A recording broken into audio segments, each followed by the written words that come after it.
Good evening, good evening, good evening, good evening. I hope everyone is doing well. um, I have had literally a fantastic day. It's just been a really good day. I really don't have any complaints. Um, Also, I just wanted to be able to come on real quick and once again let you guys know that we will be talking power tomorrow. I have a doctor's appointment, and after my doctor's appointment, we will be talking power. But like I said earlier, I would not mind if people, some of the ladies in the lady lounge would come up and voice their opinion, providing that they watch it also. Um, yeah, I would really appreciate that. Like seriously, from the bottom part of my heart. Um, I don't want to discuss power unless somebody's up here talking about it with me. Now, I might have to contact someone and ask them, can they come up and talk about it with me? And let's bounce ideas and thoughts off each other. But I'm not gonna lie, it's like I love talking about power, everything that happened on it, but it's really hard when like I said, um when I have to read the chat.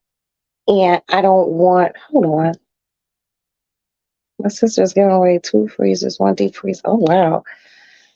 Um, I want to be able to talk about it. And, I want to be able to listen to you all talk about it and, get a response and things like that. So that's just me. That's just me. Um, Today has been really good. Um, I was gonna do laundry tomorrow, but then I was like, oh shit, I got a doctor's appointment. So I have to go to that. It's actually a consult with my plastic surgeon. We'll talk about that later. We need to find some things out, so I'm very pleased about that. Um, One of my childhood friends hung out. It was just a really good day. We came back over here. We had pizza. We talked shit, and um, yeah, it was cool. It was cool. I need to just put my weave up a little bit more, put my scarf on, and you know, go to the doctor in the morning. I got to take a nice hot shower because you can't. I took a shower today, but when you go to the doctor, you just want to be extra clean. So I'll be doing that, and that's really it. That's tomorrow, God willing. Um, I'm probably just gonna get off of here, play my game on my phone, and listen to people, on YouTube, and shit, lay down. I'm just, you know, I'm happy about my doctor's appointment because this is something that I wanted done for a long time. And, oh, okay, it's something I wanted done for a long time. And I'm really excited. So I have a consult with my plastic surgeon, and I'm excited. So, other than that, that's all I'm doing tomorrow. Then I'm going to come back on here, God willing, and let's talk all things power, future powers, whatever you guys want to discuss, But like I said, if you want to talk power, you're going to have to come up and at least hear your voice because I'm not talking power by myself. It's so much funner when I can talk about it with you and I don't have to read the chat. Someone else can read the chat and we can just, chop it up. But other than that, today was spectacular. Seriously, I have this many complaints. None, none, none, none. Um, sometimes when you hang out with people that you've known for like a serious long time, people learn new things about you, and my family learned like, damn, that's how y'all, yeah, they knew how I was brought up, but I don't think they realized to the extent, how my family was getting down. Like, oh, we understand now. But today was an awesome sauce day. I'm just like, yay. Hey, let's talk life. Hi, my love. And thank you. And you are fucking beautiful too, girl. The fuck? How you doing? But yeah, today was really cool. Just laid back. Maddie had a good time. She went out for dinner with her friends again. They went to Chinatown, and we got pizza from Pequot's today, and Pequot pizza is so good. Um, I'm enjoying an ice cold cerveza, and I'm cool. You know what I mean? I just been tiptoeing around YouTube, and just listening to things that I would not discuss over here. No. Um, yeah, that's really all I can say about that. I'm just like, sometimes I make that face. That's my bit of confusion. But I just be in there. I just listen to shit. I just like, Lord have mercy. Sweet black baby Jesus. There's nothing more for me to, say. What else has gone on? So I can't do laundry tomorrow. I can't do grocery shopping. My cat is pregnant. Okay, my cat is actually pregnant. Oh, yeah. Just like, what am I supposed to do with this? Yeah, she's with child. I'm just like, I'm really hoping that when I put it on my community page in the community that I live in on Facebook, my neighbors will be like, oh, I want a kitten. I want a kitten so bad. And I'm gonna be like, oh, you can have one. Her nipples are starting to poke out. So I'm just like, fuck. And like one of my neighbors asked me, did I want two parrots? And you know, I can't take another animal. I can't. But I'm gonna check around with some friends here and see if any of my friends might want a bird. Like seriously. Oh my God, I think I know somebody who might want a bird. It's two of them though. So, you know, before my day got busy, it was like phone busy. But I had started watching 12 Years a Slave. And I think I need to go lay down and watch it again. I don't know, I just like that movie. But, yeah, today was good. Today was good. I got the guinea pig some food, and you remember I told you I was just gonna wait and lose weight and go get my ring resized. I couldn't do it. I was just like, ugh, ugh. And they did it. So I got the ring back. This motherfucker was lost for a minute. It was behind my nightstand. Also, I was probably tipsy, drunk shit, and it fell behind my dresser. I probably tried to set it down. It went back there. And I've been searching for it for months, but I found it. I got every size for my fat finger, but they also told me if I lose weight, they'll resize it again. But with resizing, the problem comes in that it it softens it. So I don't know. They said, "Hey, princess, you don't have to you know, give yourself time to try." Princess, I'm going to try. Okay, please. I've had a good day, sis. I'm going to try. I'm going to, and I'm going to try when I get ready. And you'll know when I'm ready because okay, Aston made it to work safe, great. Um, I'll let you know. I'll be hungry.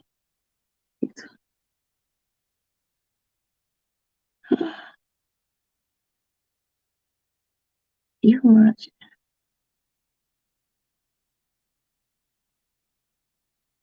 Wait a minute. How did you know that's the doctor's appointment I was going to? Princess, don't make me feel bad. The doctor's still gonna tell me I have to diet. So it's not like I'm gonna go and then he's gonna be like, oh, you can have it done, tomorrow or next week, not even next month. If you know, I would plan this out till like sometime in September after I get Maddie square in school.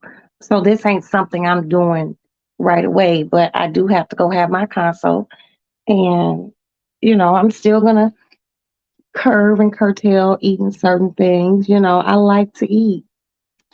I like to eat. It's hard. I'll be hungry.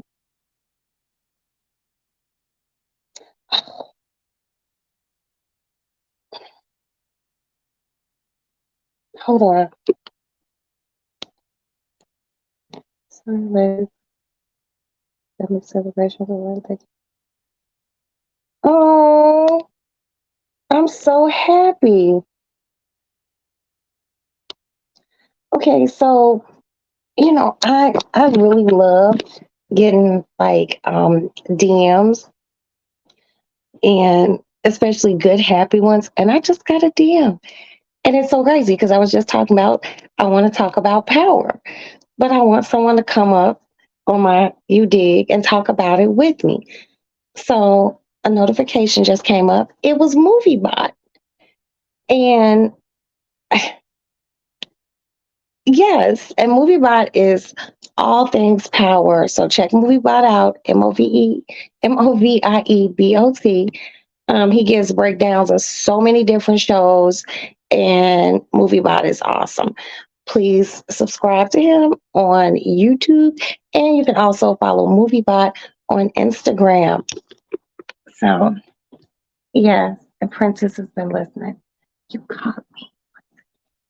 But yeah, I'm gonna try Princess, okay?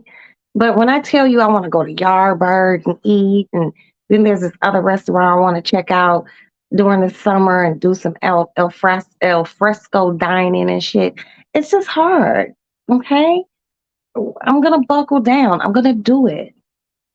Damn, just support me. I feel like you're beating me up. You're making me sad. This is my sad face.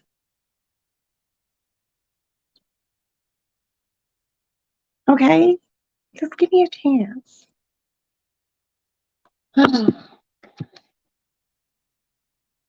Seriously, I'm gonna do it. And I'm gonna get my other shit done. But I need, my boobs pretty much sit nice. I need the rest to be like, hey, because you already know I don't like wearing a lot of clothes. And I just want everything just to, you know, mesh and meld together. I'm old. I'm not trying to catch nobody. You're Roxanne. I guess. I guess. I don't even know what Roxanne is. And it's like I think that's a phrase that like you and a few other people have said. And I'm like, what exactly is Roxanne? I'm not really sure, but I'm okay with it. I'm good. Because you said it to me before, like, oh my God, this bitch is Roxanne. But I'm in a good mood, Roxanne. It's not the angry Roxanne, like, "Arr." It's happy Roxanne. But no, seriously, when I get ready to talk about power, I'll put it up. And if anyone wants to come up, someone's going to have to come up and talk about it with me. Otherwise, I'm not going to talk about it because I just don't want to read the chat. You know, um, I just don't want to. I want to be able to talk about it and get feedback, voice feedback, not typing. Okay. What else am I gonna do tonight other than play my video game on my phone? I'm addicted to this card game. It's like a maze. I love playing maze games. But and I got some on Amazon to order. And I'm really mad at people right now, but I'm really happy. It's like I'm mad at two of my girlfriends in particular because one of them, I have her Mother's Day gift here in my house. And she's in this chat right now. And, I don't want to say too much about her, but she's in this chat and her picture has somebody with blonde hair. Yeah, so her and I'm mad at someone else because, I buy nice gifts, and I'm just like, I know people are busy, you know. Someone told me the other day, they were like, you just expect everyone. Yes, Matt, come here. Come here, baby. Are you good? Are you going somewhere? Well, not at all. Where, Maddie? Maddie, there's pizza. Go tomorrow. You said you wanted to go do brunch or some lunch, a late dinner after my doctor's appointment, okay? And your nails look really pretty. I didn't even notice. How are you getting there? Are you all that hungry?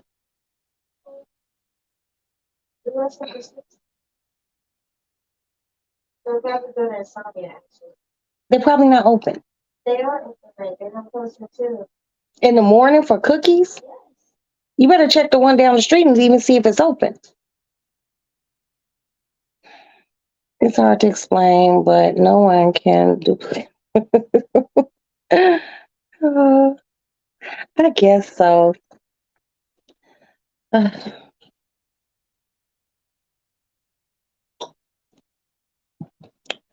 but yeah, today was really, really cool.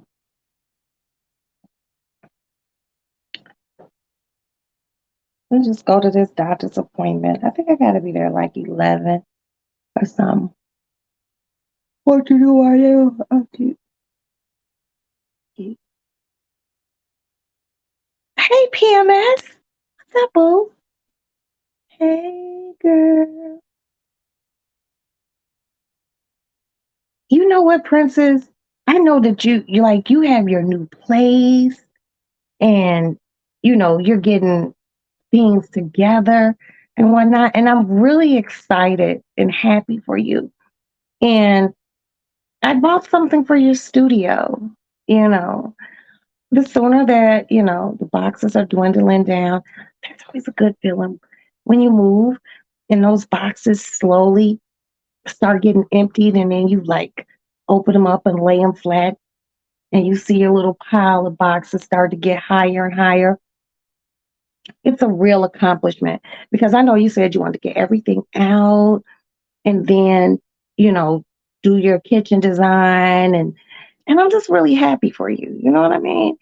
I'm happy for anyone, be it my chick friends, my dude friends, anyone who um moves to a new place and it's new and you're doing things to get it to your liking and stuff like that. It's just such a good feeling. Like I hate moving.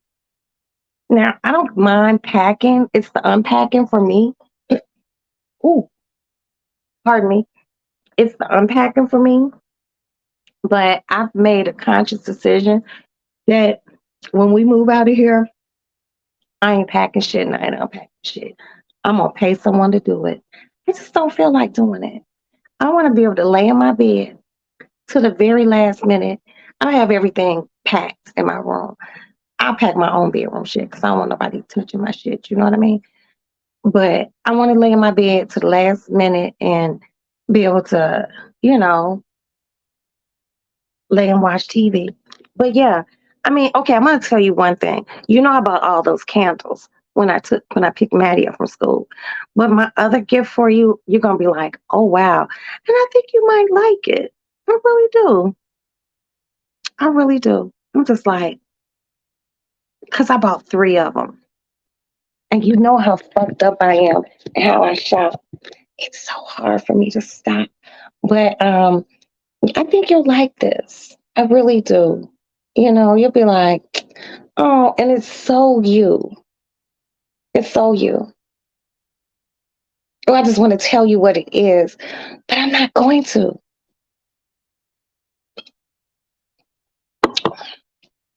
But I'm really happy that you got into your place. I have another kind of sort of person in my life, friend chick. She just moved. I'm happy for her. You know, sometimes for me, moving and moving into someplace new, it's like it's a blank canvas. And you can do, am I the only person that tells you no? Believe it or not, no, you aren't the only person that tells me no, but it's a really small group. It's really small. Can't take too many no's. I won't fuck with you. Okay. Not used to that type of shit.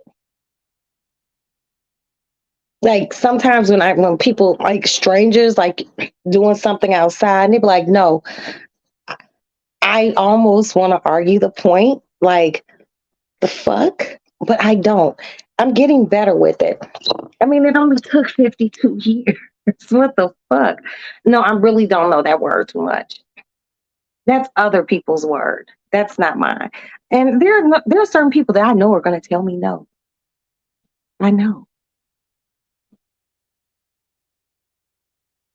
You just noticed the bag on the wall. Oh, Maddie.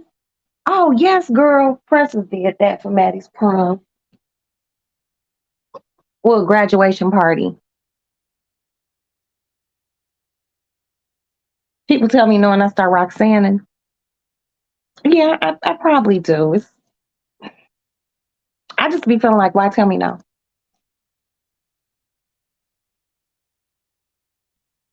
And I kind of feel like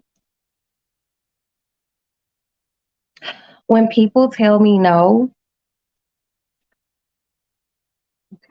yeah, I know the best friends are the ones who tell me no. And I love Princess for telling me no. I have girlfriends who tell me no, you know. And then I have girlfriends who be like, bitch, that's a no, but you're going to do it anyway. But the things that, I feel like, hold on. Are you waiting for somebody? Y'all waiting for Maddie? The people who tell me no, um, I mean, they make it bad for the next person. Because then I'll tell someone no. It's hard. It really is. But I mean, I'll be okay. I'm a grown woman, a grown, spoiled, fucking rotten woman. You definitely do it anyway. Yeah. But I've been pretty good with not doing shit anyway. I've been pretty good with that. I've been pretty like, I'm good. I've been pretty good with that. You know, my cat, like, chick. I've been pretty good, um, practicing restraint, not cursing people out, um, trying to be mindful of others. But I've always been very mindful of others. I don't put others in front of me. That's where the problem came in. So, no, I don't understand when motherfuckers tell me no, period. I'm not going to sit here and phony kick it. Fuck that. Don't tell me no. Okay. That was a temper tantrum. Sometimes you listen to me, I think only because I give a reasonable explanation. And you know what, Princess? Me being a Capricorn, I need reasonable explanations. I just can't deal with a person like, even if a motherfucker said, don't walk down that dark alley, I might be like, why? Why can't I walk down that alley? And they be like, because it's dark and, there's rats in the alley and, it's some sketchy people. And my answer would be, I have a pew pew. So they can come out if they want to. But then I might think, you know what? Why even go through all of that when I could just walk around the corner? So I do listen. I do. And um, I appreciate you, Princess. I listen to you. I've listened to Tracy on certain things. I've listened to my girlfriends. I have, you know. Princess is Princess is awesome. Princess is awesome. You know. And me and her have had some nice little arguments. Ooh, attitudes. Attitude between me and her was fierce. But we know how to do? We know how to come together like butt cheeks. This is the butt cheeks, and this is how they come together. And know how to talk about things like grown ass women. Regardless.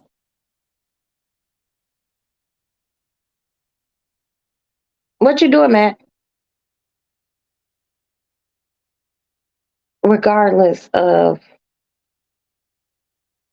how one may take it. The one thing I do know, they don't last longer than 1 minute and 45 seconds. No, they don't. They don't. Our shit be real. I give it like 20 minutes at the most if it's something that actually needs to be discussed. But for the most part, our shit be kind of cut and dry. She'll tell me something, I'll rebut, she'll rebut, and then I like, bitch, you know what? Fuck it. You got your own mind state. You gonna do shit how you gonna do it. And guess what? She say the same shit to me.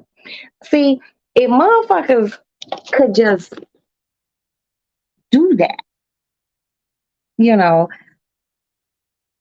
if motherfuckers could do that and not like overly getting their feelings, then that would be great.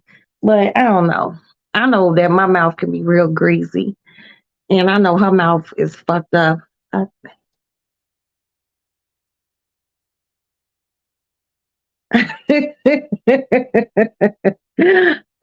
yeah, it turns me on. Yeah, I'm so turned on. No, but real shit. I appreciate Princess. I appreciate all my girlfriends. You know, I just and I'm just really grateful. My girlfriends drive me crazy, and I know I drive them crazy. I was talking to my attorney yesterday. Yeah, it was yesterday before she had went out for dinner, and she was just like, "Roxy,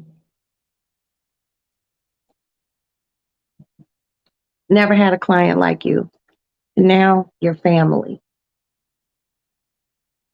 I was like, and a bitch like me, I get choked up really fast. I'm like, you know, she's like your family. She says, so just know, motherfucker ever. She was like, and she can be nasty if she needs to be. Yeah, she don't even play. And I love when my girlfriends don't play about me because I really don't play about my girlfriends. Thank you. I don't play about my girlfriends. I'm the friend who you be like, let's go bust their windows out. I'll be like, I gotta be a real friend to you to go do a stunt. I ain't on no send off missions because nowadays motherfuckers will pew pew pew you. So sometimes shit got to be strategic. I ain't no off the cuff ass bitch. But hell, I don't a story a really really long time ago in a land far far away.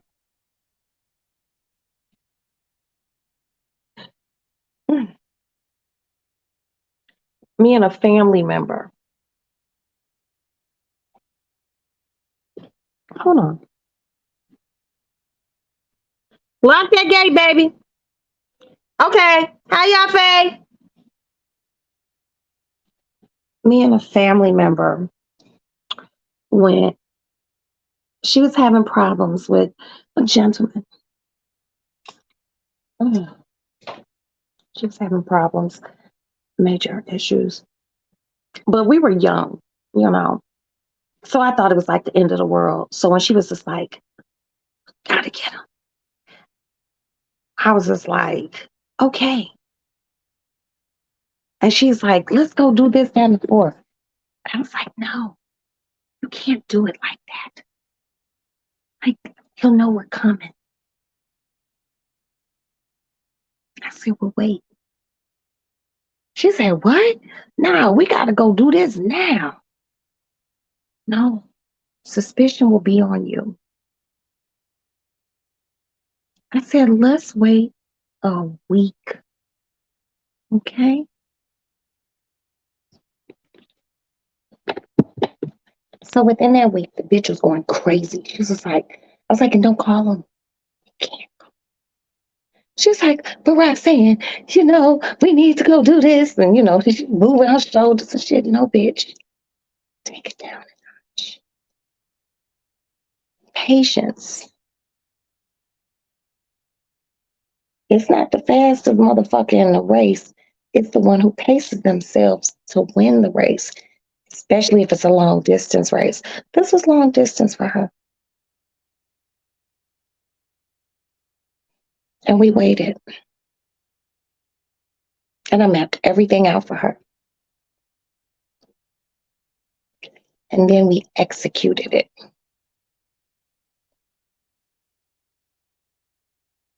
I'm not going to tell you what we did, but we did something. No one was hurt, but someone had to pay a nice amount of money, or their insurance covered it. Who knows? Do you know my family member and that gentleman are married to this day? They married now. They got married after that shit. Probably about 9 months, 10 months after. And do you know she held that secret to her bosom like a mother holds a child?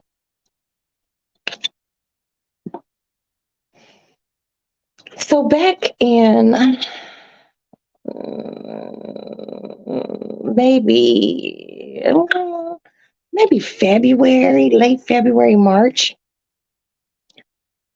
they were joking, laughing and shit. I wasn't there. I got the aftermath. I got the phone call.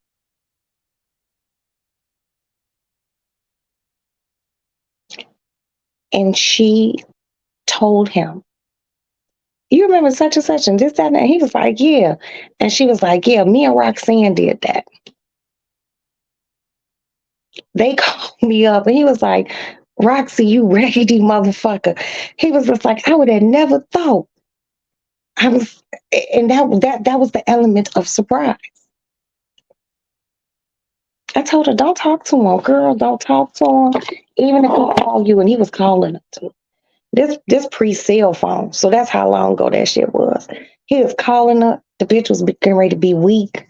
I'm like, girl, have your sister answer the phone and tell your sister to tell him you out with another dude. You went on a date. She's like, no, I don't want him to be mad. No, that's going to keep him on his toes, and it's also going to make him believe that you weren't thinking about him. Hey, hey, hey! These fucking cats.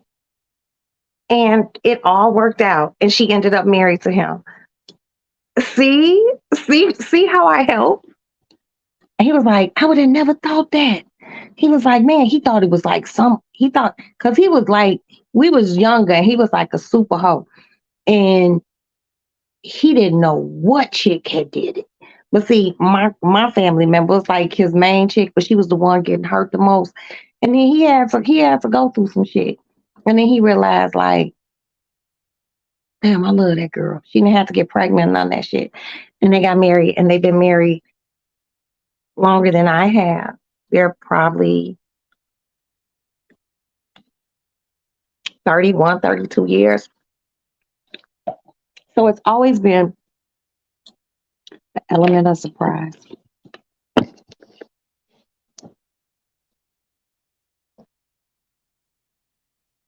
Someone told me once I was diabolical. I can't see that because I'm really not. I think I'm a pretty cool person. It's just the when you get me upset or you upset one of my friends. The fuck? Don't upset my friends. I'm that friend. I'm that friend. And I'm also, I don't want to get caught friend. So don't ever come and be like, we got to do it. We got to wait. Gotta wait. So yes, I do be Roxanne, but it's all for a good reason. Ugh. You all heard Maddie earlier today ask me because she had this hair weave and I took it out. I was like,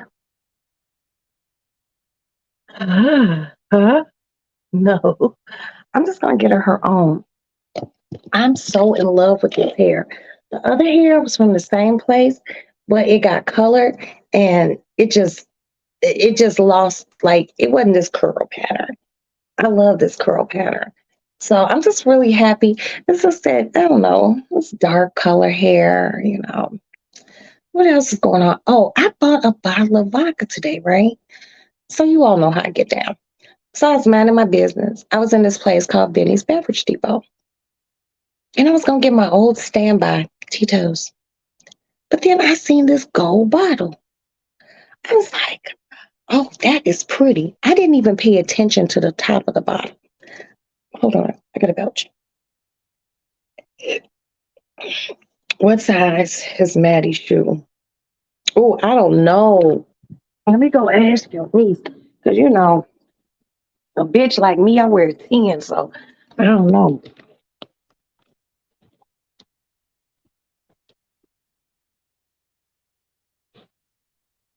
What you eating? Son, I'm good. Did you know there's pizza in the oven, right? Huh? Okay. Oh shit. Matt, Young Princess wants to know what size shoe you wear. 7.5, 8.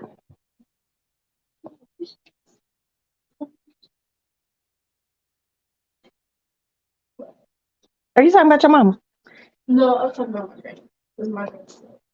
Okay, why don't you try to have a good evening and just stop talking about it? Okay, you're here. Stop talking about it. Maddie, I wasn't talking to you. I want her to have a good evening. Let it go and revisit it tomorrow, okay? All right. Because you're too young. Because you get wrinkles, baby.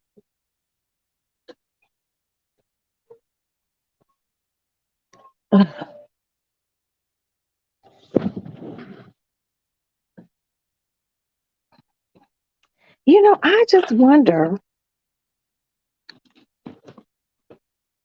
when I was 19, was I gross? I probably was. Hell, I was pregnant, okay? So I was extra gross. Um, yeah, so anyway, so I bought this bottle, all right? It's called Tiger Blanc. Blanc is white and French. Okay, yeah, I believe. Yes, Blanc is white and French, I think. But I was more concerned about this part of the bottle. Look at that. I was like, and my friend who came back to talk to Aston and CJ. I was like, yo, bro, you want a shot of vodka? I bought this new vodka. He was like, yeah. So we're sitting here in the lady lounge. Thank you, Princess. Merci. And PMS, merci. I give you a deeper French accent. Merci. So I was looking at the bottle After I got it home, and I was going to pour us a shot, and it was like, holy shit! The top of this bottle looks like a butt plug. Go figure. Look at this shit. Yo, does this not look like a fucking butt plug? Look at that. So I'm just gonna call it butt plug vodka. I couldn't believe that.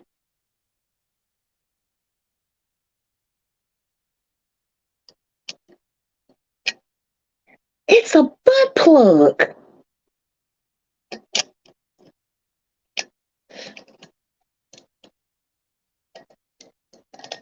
I knew, but it's good. Hold on, watch this. Alex, come here, son.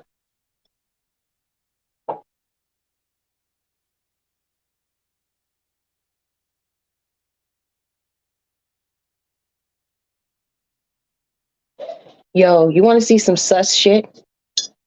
Look at the top of this bottle. It looks like a butt plug. I'm just gonna call it butt. See, my son. I'm just gonna start calling this shit butt plug vodka because they should have did something different. Like it's somebody out in the world.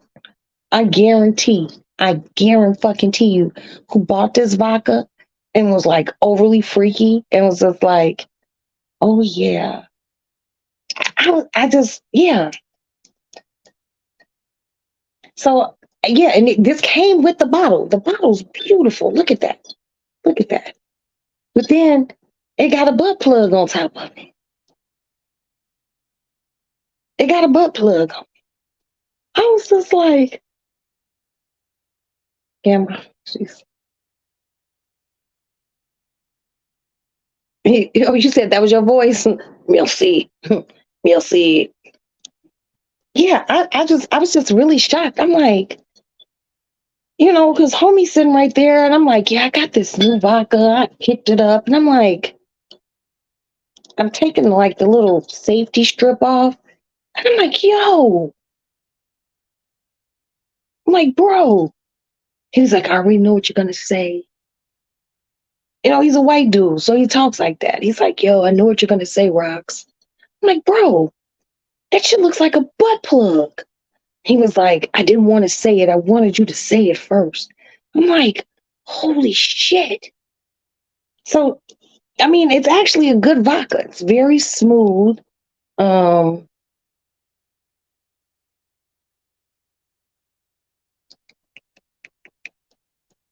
it's smooth. It's tasty.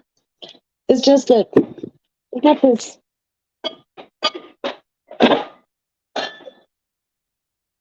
whole butt plug thing on it. I already took a picture of it, so I will be posting it to my community wall. Um, yeah, I was just shocked. Like when I was in Benny's and picked it up, I literally only looked at the front of the bottle and was like, "Oh my god, this is a beautiful bottle." But I got the bar behind me, and I was just like, "Oh, this is nice." And I got it all the way home, and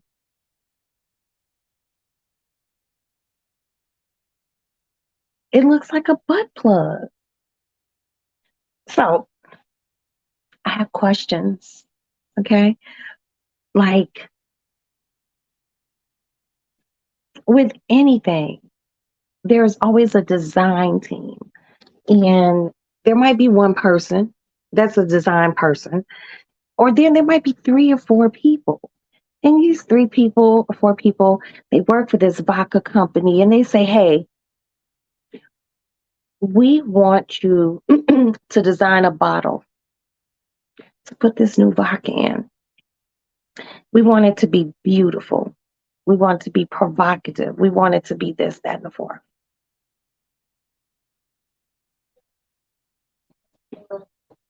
We're coming right back. Okay, baby.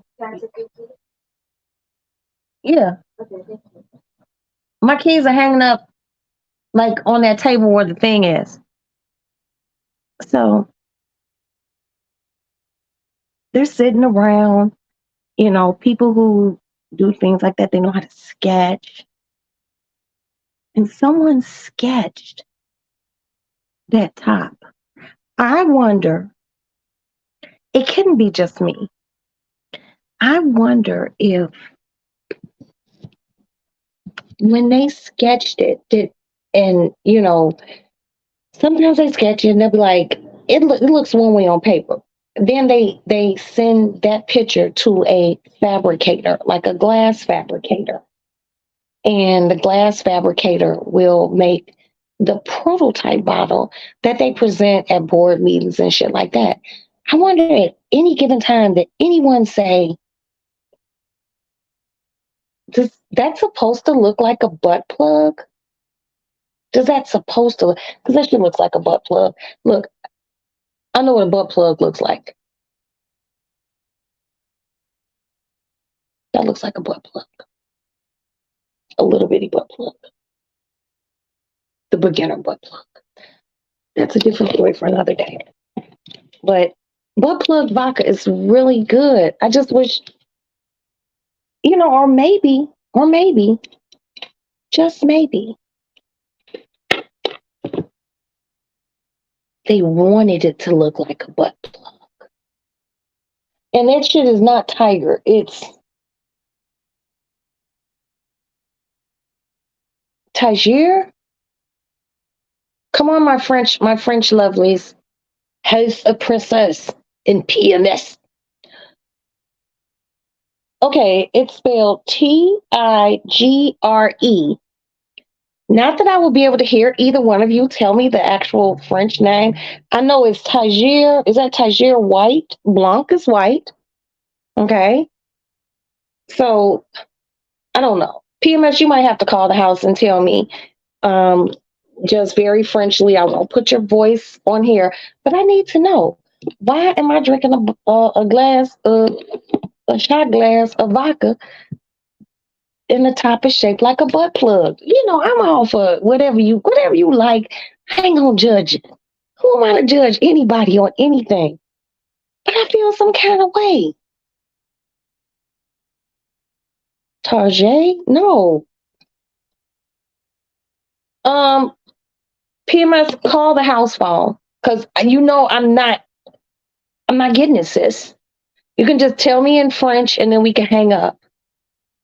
Vive la France. It's amazing because PMS is fluent in French because she's Canadian, y'all.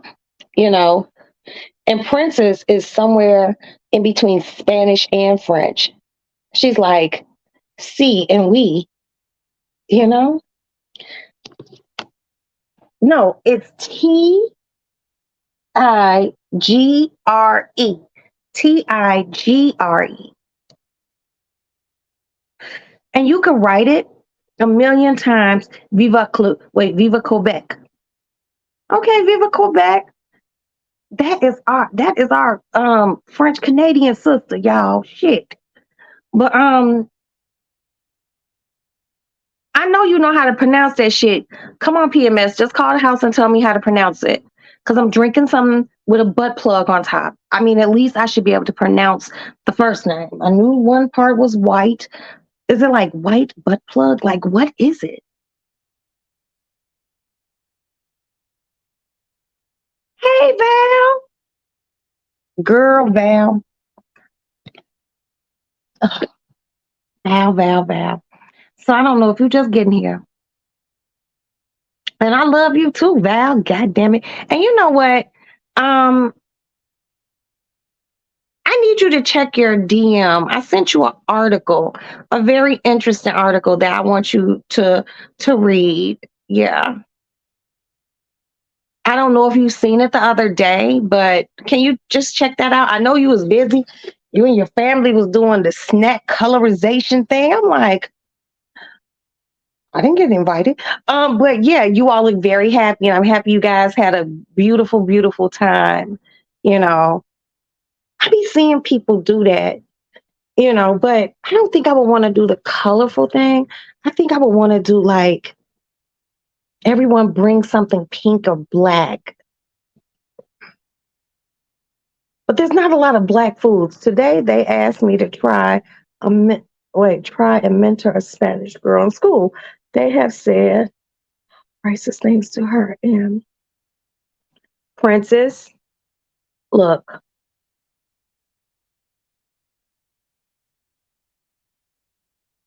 they asked you to do that because you're good at Spanish, okay? You know you got all those Hispanic people in your family. I've seen them, all right? Um, take that baby under your wing and help her, and help her learn some English so she can tell them to fuck off, okay?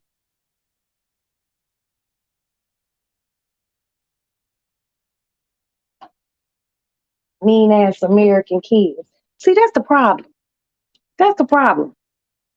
Motherfuckers be mean. Let me tell you something.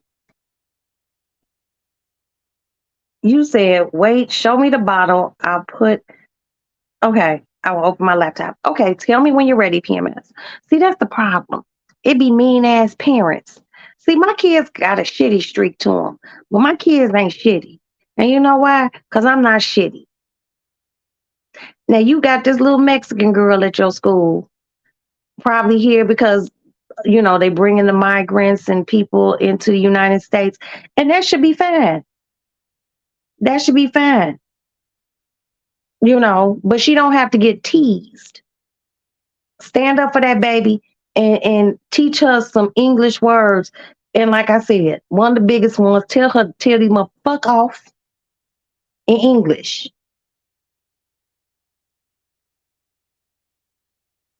Cause she probably be cursing their asses out in Spanish.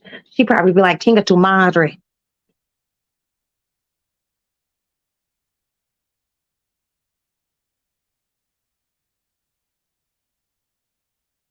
And you know what? I don't know who is bothering Val.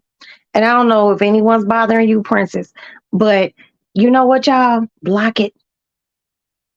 Block it, block it, block it. You know why? Because you're better than that. And everything don't need a motherfucking response. It don't.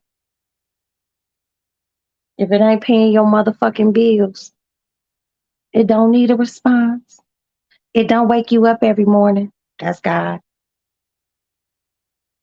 Don't need a response. Nah, she been here a while. The school is 5% Latino. She can speak English. So what they teasing her about? What they being mean to her about? What she dealing with? They saying racist shit to her. See, I don't like that. Girl, don't tell me that, cause you know I fight kids. I don't give a fuck about nobody's motherfucking kid. I'll smack the shit out your baby. I don't like no mean ass kids. See, those mean ass kids grow up to be mean ass adults. And I don't like that. But what I do want you to do, and this is why you in the position that you in, and this is why you do what you do. It's a lot of people who wanted that job and you got it. Because you have the patience of Job. I only have patience for my children and my friends' children. I could never do what you do. And I commend you for that. Cause see, I be done wanted to choke somebody's child. See, I told y'all a long time ago. Feel it bubbling up, y'all. And it's not gas. Y'all know I hate bad kids. Ooh, ooh, ooh, ooh. Can't stand no bad ass kids. My kids ain't perfect. Not by a long shot. Because they human. But I can't stand no mouthy ass little motherfucking kid. When I be seeing those videos on TikTok, a little girl be rolling her head talking about shit, I be like, oh, I would choke the fuck out of you. they just mean, plus she got anxiety because of, oh my God. Oh, oh my God. And I know you probably can't do anything with her outside of school, but you know what? If you can, and you clear with her parents, girl, Jay just bought me motherfucking summer passes to go to Brookfield Zoo, the good zoo. I got full VIP access. You can't pet the animals. You know, a bitch like me want to pet a tiger or something. But we could take her to the zoo or something because starting probably next week, I'm gonna do things with Maddie and her friends. So, yeah, fuck that. Oh, I just can't stand no mean ass kids. I really hate that. I think so. Oh, you think you saw them enroll a migrant today? Wow. No, I really hate mean kids. When I was in elementary school, there was this really mean girl, and I'm just gonna say her name because I don't give a fuck. And she grown now. Her name was Lavon Jones, and she was mean as fuck. And she had eczema. And that could be like looking back at it in retrospect as an adult. I would love to take some girls to see The Little Mermaid. I need funding. Um, how many little girls you want to take? How many little girls? You gotta let me know. I'll fund that. I'll do that. But guess what? You have to come pick it up in cash. No cash out for you, dear. You have to come pick it up.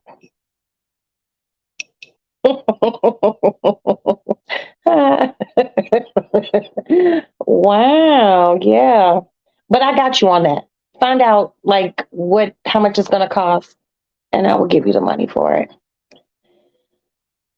If you all don't know, for those that do know or don't know, I'll just put this out there. Princess does works within education, but she also gives her personal time to young black beautiful princesses who are trying to get to the queen part. She drives these kids places. She picks them up when they don't have rides. She because I had to figure out how I would ask and how much. Find out how much it would cost. Find out how many girls are gonna go. Find out how many girls are gonna go first. Definitely. Find out how much it's gonna cost. Find out how many girls are gonna go, and tell me. And bitch, I run to the bank. I wanna run to you. Ooh. Yeah, so yeah, do that. I would love to fund that for those beautiful babies that you take a lot of time out of your life to be there for. Okay? I'll do that. Let me go tell Jay. I'll be right back and get my charger.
Hold on.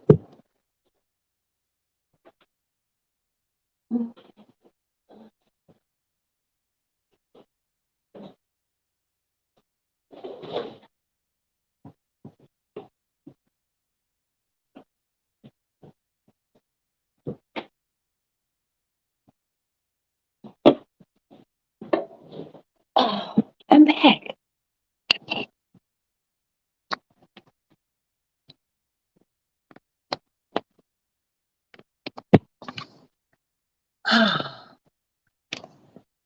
You got the juice now.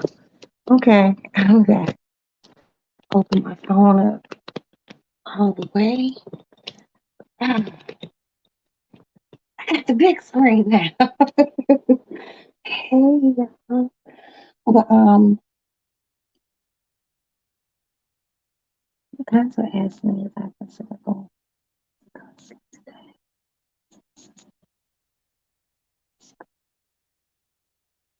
What that so do they not agree with you being the assistant or they don't want counseling for these kids? This little piece of my hair is really irritating me. But you know what?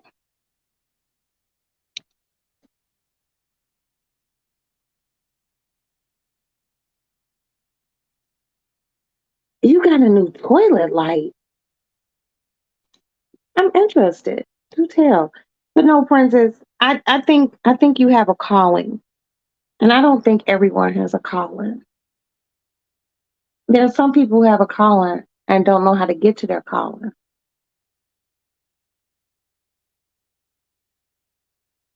I think those kids are very lucky to have you. And yes, some of them are bad. They be bad and they be mouthy.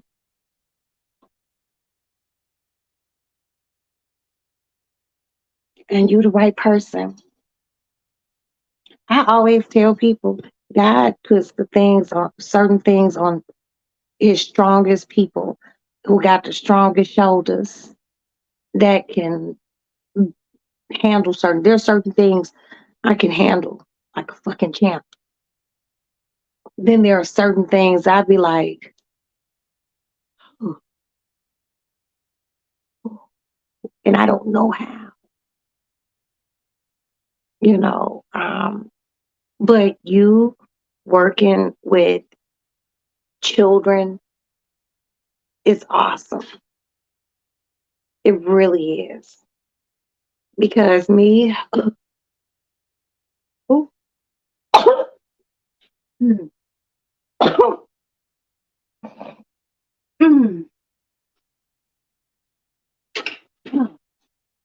Jesus Christ. Me being me,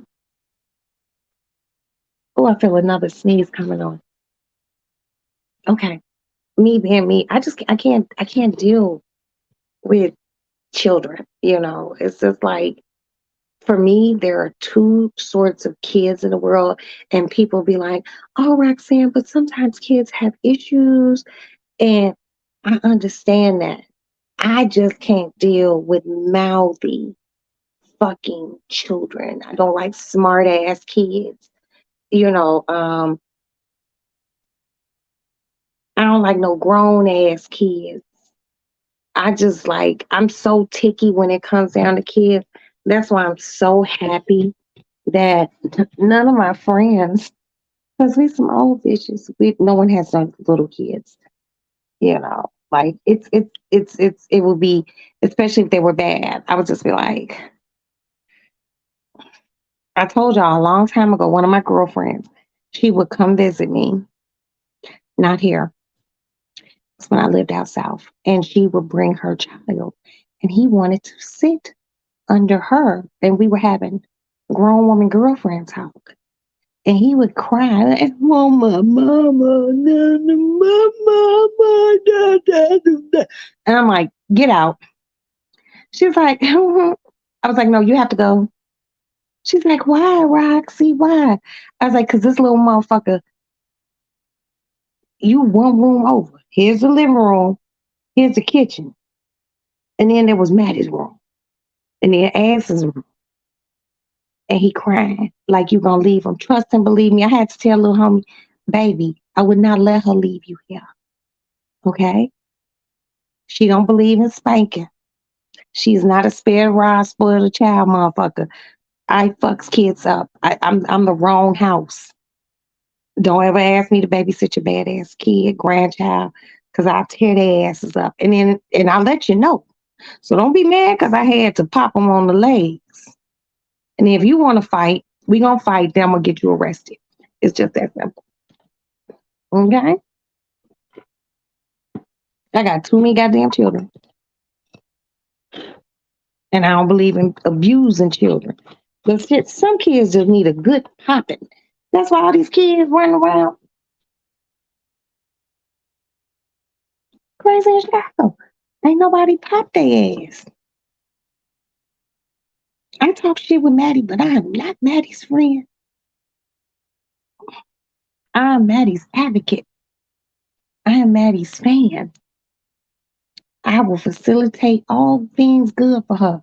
Education, hanging out with her friends, as long as she meet me halfway. And my halfway point is stay in motherfucking college and don't sass mouth me too much. I have 5 sons. They got 2 girls.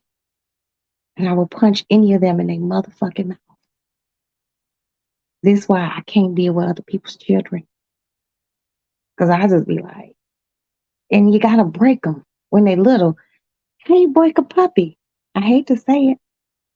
Unless you train a puppy, it's gonna piss in your house. The great thing about cats, they know to go to the litter box. It's inherent. It's in here. Yeah. Um, I don't play with people's kids. I got friends, kids just like Prince's daughter. Her and Maddie the same age. Just as polite. She done been over here. She done spent the night over here. That's my baby. I love her. But ooh, I got friends whose kids come in, don't speak. You, I'm like, hi. Oh, excuse me, hi. Hi. I'm like, oh, but I be seeing you on Instagram and TikTok and Snapchat, and you be doing your mouth always open, talking big shit. And now you walking here like a mouse, a church mouse. Cut it out. Say hi. Open your mouth. I don't like rudeness. They don't think he needs assistance, even though those kids are cray. Well, um, if you choose to take on that to help this child, I think that would be beautiful. And if you were asked to do it, that means someone sees something in you that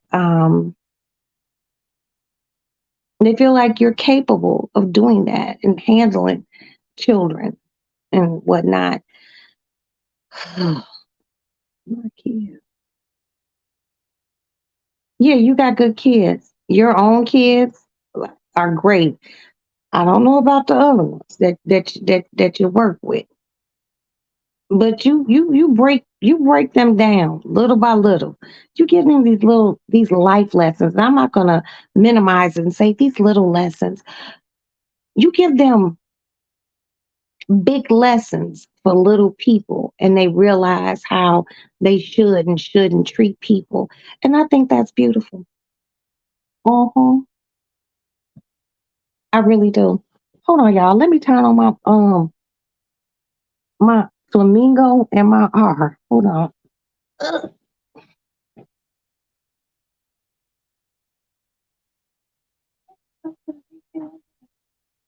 Oh. Mhm.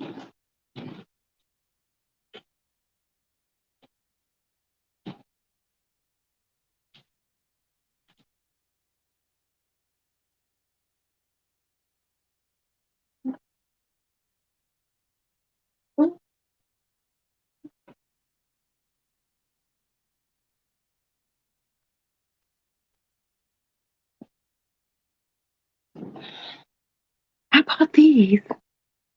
I bought one of them off of Amazon, and I bought the multicolor light. I bought the R off of Amazon, and I bought the flamingo light at Walgreens. I was like, this is funky. It needs to be in the lady lounge. What I'm thinking about doing is buying a neon light, like a real one, and hanging it. Gotta move all these pictures around and hanging it up on this wall, which means I gotta move all my shit around. because I wanna light up like pull string neon light. This is rock lady the lady lounge. And I want it in pink. And I found a neon light store. It's down on Western, right before what street is that? Fullerton? And I'm gonna get it. I'm gonna get it. But not right now. I have other things I have to do. So that's not important. That's not important. But yeah, Princess, I think that's dope. I think it's dope. Anybody? Oh, can y'all hit the like button, please? Thank you. Please. Please. Um, I think that's a calling for you. Everyone doesn't have that. That's like people who are doctors or people who go into law or a fucking astronaut. You know what I mean? You got to have a calling for certain things. Um, and being able to deal with children, the age ranges that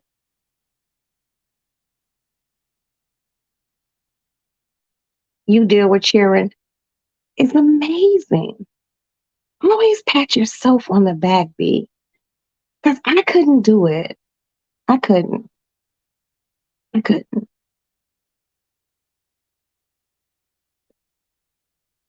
Maddie told me, like, when I have kids, I don't know if you could watch them.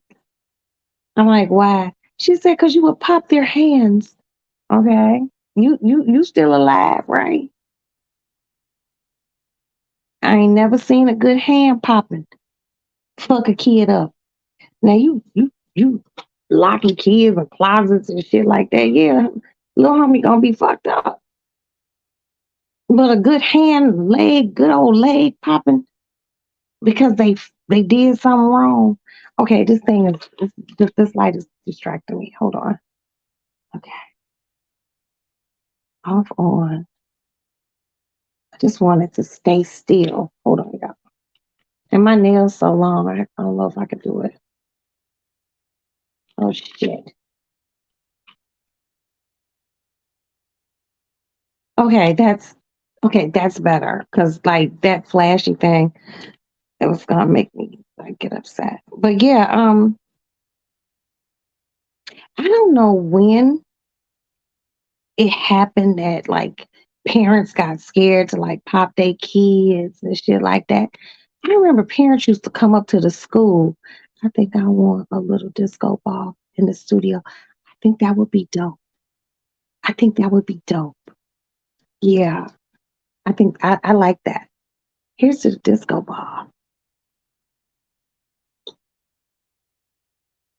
Send me, okay, send me a pic, Rock. Sorry, my laptop is slow.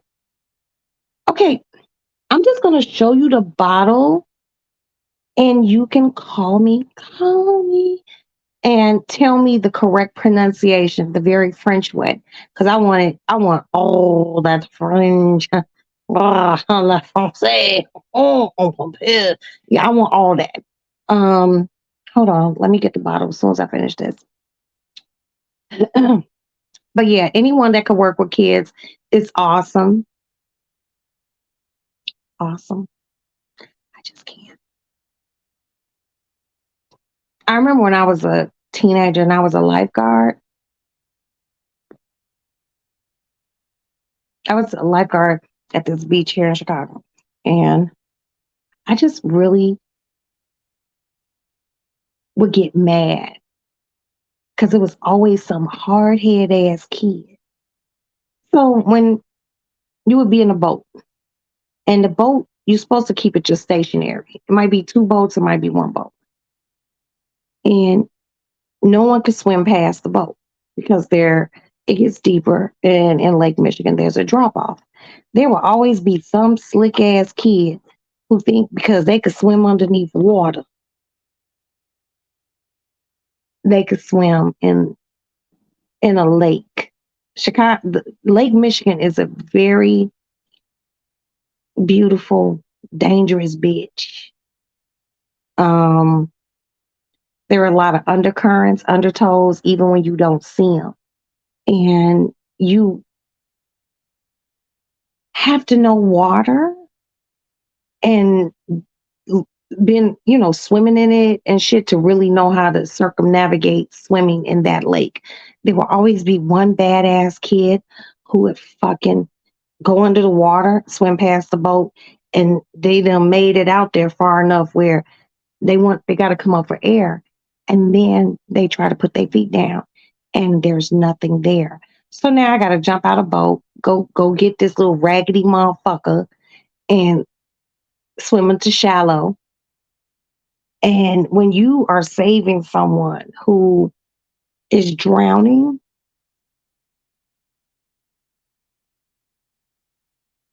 they fight you, okay? And they will push you under to basically save themselves, but don't even realize that you're fucking yourself. Because if you push me under, I know how to swim, but I can also drown. And fortunately, I had a lot of little kids where I could just snatch them and, you know, side paddle back to shore, but still be able to talk to them and tell them, calm the fuck down before I let you drown. Um, and that's something that they had in Chicago some years back that really needs to be reinstituted because there's not enough black children who know how to swim. It's really not. It's like really fucking scary the amount of African American children who I gotta keep these glasses off. You can see these little dots on my nose.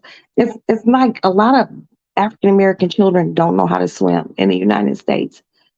Um, Maybe ones who live in more warmer climates know how to swim, but like over the summer in Chicago, our beaches haven't officially opened.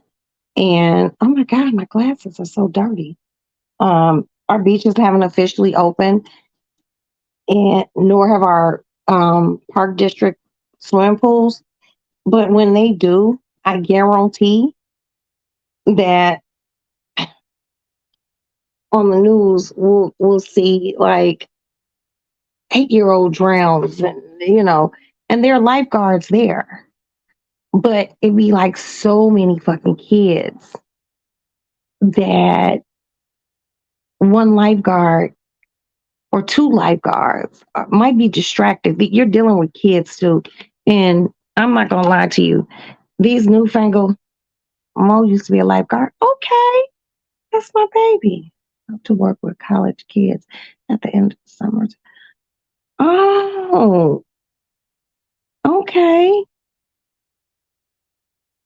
I think that's awesome, Princess. I really do. PMS, let me know when you're ready to see the bottle. I'm just going to show it to you. Okay. But yeah, more African American kids need to know how to swim because a lot of them don't, and it is scary. Like Chicago over the summer, it'd be like kids drowning all the fucking time, and it's just like I don't know. But if motherfuckers say, "Can you swim?" and you say no, and you jump off in the deep end of the pool, you know, you don't deserve to drown, but learn to obey. Pay attention.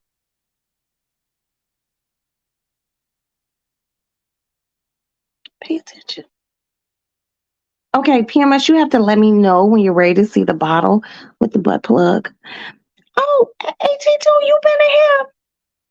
Man, you better stop playing. I'm going back. I'm scrolling back through. Oh my God.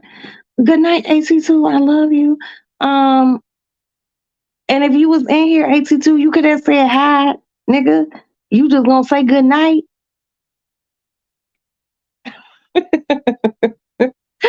Hi, AT2. Your ass make me sick, bro.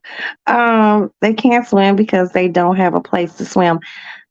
That's not true. Okay, you ready? Hold on.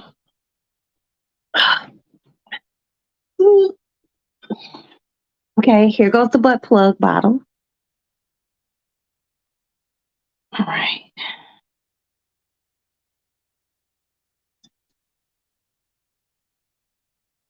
All right. Come on, PMS. Come through.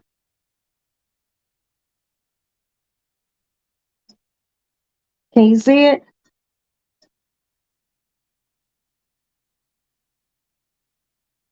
He said hi and bye.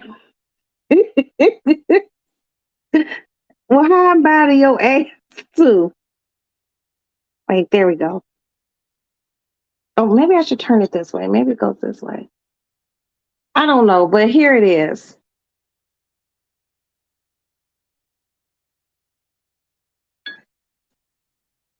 Lion, white lion. Oh, merci, merci beaucoup.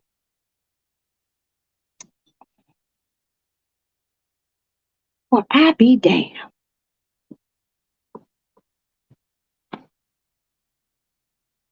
Come on through. Okay, lion. Right. So I was drinking white lion vodka with the butt plug on the top of it. And it's nice. It's nice with the exception of there being a butt plug on top of the bottle. Yeah, thank you so much. Très bien. I have to really I really have to like reacquaint myself. That's why I want to come to Canada so I can get up there and you know and PM if no nobody else go to Canada with me, girl, I have a passport. Okay? I can travel. I can travel. And I haven't been to Canada in a long time. Yeah. But no, I would love to come up there. I told you I want to come up there. I want to how okay, not trying to be funny, but like how close do you live to Drake's house?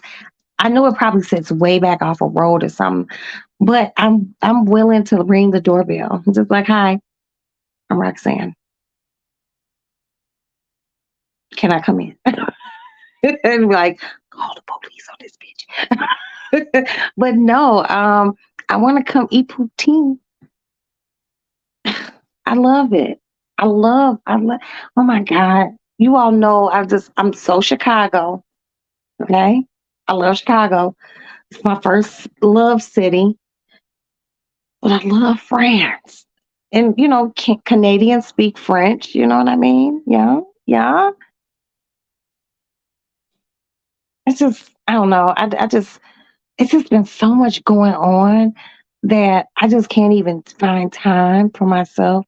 He ain't from Montreal. He's from Toronto, right? He's from Toronto. I love Drake so much. He is the perfect amount of yellow for me. He really is. I love a good yellow man. Um, well, you from Montreal. I mean, girl, I just found out how many hockey teams you had the other day. I was just like, what? It's a lot of them. They got that one. They got those few hockey teams. But his French, but my French is slang. Girl, it's enough that you able to tell me that says lion shit. That ain't slang. Well, whatever French you speak when I'm there, girl, I'm down for it. You speak more French than me, okay? He lives in Toronto, I believe. Go on, Prince. You know where my boo live. I don't know. Like, did the Lakers win tonight? Because if they did not, I'll just be really sad. Y'all know I only like the Lakers because of LeBron with his fine bald head ass. Let's see, Mom. Mhm. See? You speak enough French, God damn it. PMS, don't be trying to make us feel like you don't. Don't be like, oh, my French is slang. You know that shit, girl. You know it. Oh, my ring just hit the light proper. God damn it. I'm so happy I found my baby. But no, I'll be in Vermont in June to see my son Asa perform. So I'm really, really excited. Hold on about that. Very excited. I haven't been to Vermont in years. It's just not my type of place. You know what I mean? My daughter and son better. Okay, girl. PMS. Look, girl. I love you. You speak. You speak it. You speak enough. You live there. Oh, what? You don't like French? Why? Why? It's a romance language. It's beautiful. It's, I don't know. It's just something about, like, I haven't been to Canada in a long time. It's next to Quebec. And oh, what? French bucket list. Okay. Well, I'll be in Vermont. Um, the 16th, 17th, 18th of June because Asa's performing, and I have to go support my baby, my little boy. So, yeah, and he's just not DJing. He's getting back into rap. So, fingers crossed. I he's a very interesting child. He's my interesting child, but he is my child that if I find a funny meme and it cracks me up, and I send it to him. I don't know why I send it to him and call him to let him know, hey, I sent you this. We laugh. Wait a minute. Look, oh, I forgot to do something. I just remembered. You come to my function.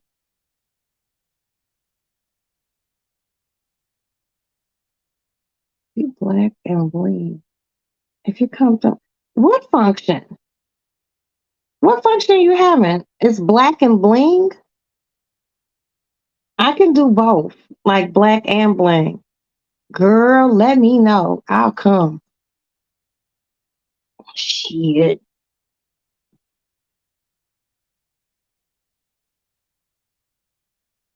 Oh my God. I can do that. I can do that. I haven't been, have I been anywhere? I don't know. Other than to the store and ripping and running for my kids. I'm gonna sell my Beyonce tickets, you guys. I really am.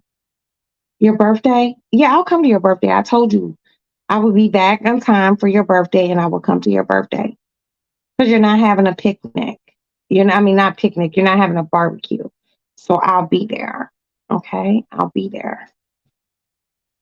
Is it gonna be far out, like in the suburbs? Like, cause I might have to sleep at your house. Cause, girl, I will be drinking, and I don't want to be driving. Like, I will park my car by your house and take a lift to the function, cause I just can't be driving. I'm not trying to kill myself and nobody else. Gotta drink responsibly.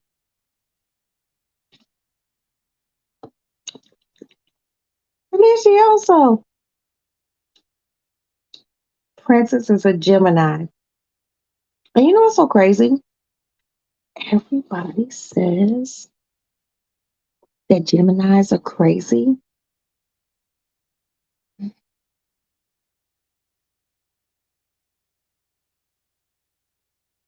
And I don't think they're crazy as more so as misunderstood.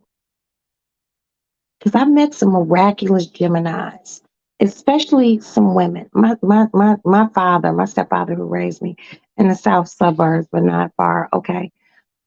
He was a Gemini, and he was just masterful at everything he did. I love my stepfather.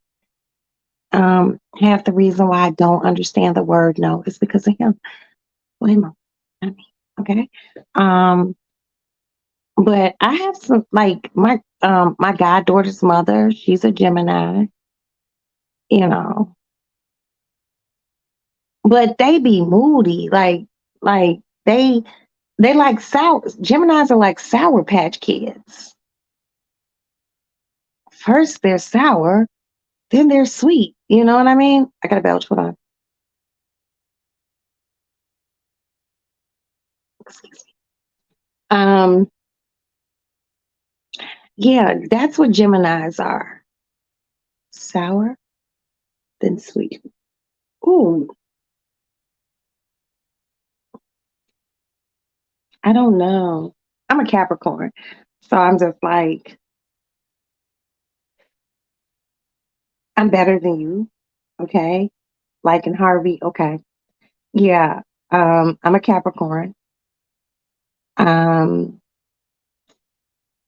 I'm better than all your signs. Congratulations on whatever sign you were born under. But always remember Capricorn is the alpha and the omega of the zodiac sign. We started and we ended. Okay. So the rest of you all are just there. Congratulations. Y'all so cute.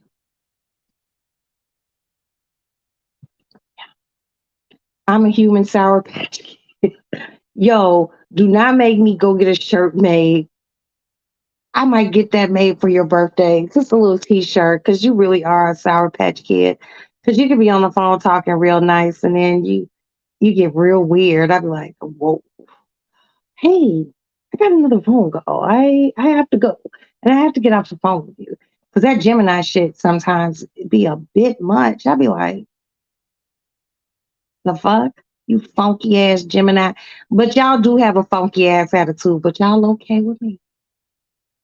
Y'all okay with me. But always remember, I'm a Capricorn. Um, I'm the alpha and the omega. Y'all just the in between. And more importantly, Jesus Christ was a Capricorn. And Martin Luther the King was a Capricorn. Yeah, it's true. You don't get no better than Jesus or Martin Luther the King. Fuck. No, but I love other signs. I love other than myself, Capricorns. Anybody who's a Capricorn, I don't give a fuck how fucked up you are. I'll be like, oh my God, you just did what? Oh, you're a Capricorn. Hey, hey, I'll embrace you. Everything else. I like Virgos. Um,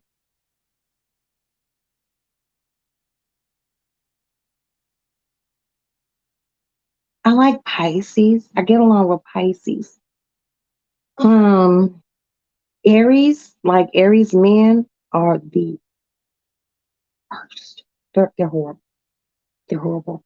They could just take them all, throw them away. Aries women they're cool. Um, okay, what are my children's zodiac signs? Alex is an Aquarius. Adam's a Pisces. Amanda is a Cancer.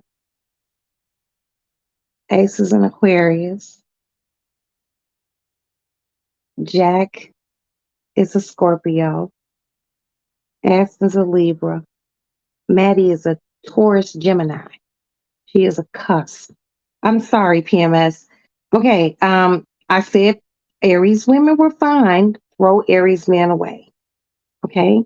Take back that face. Take that face back. That's not right. My daughter's a Virgo. That's why I love your daughter. But we have Biggie, Tupac, and Prince and Kanye. Yeah, Biggie's a Gemini. Biggie's birthday was yesterday.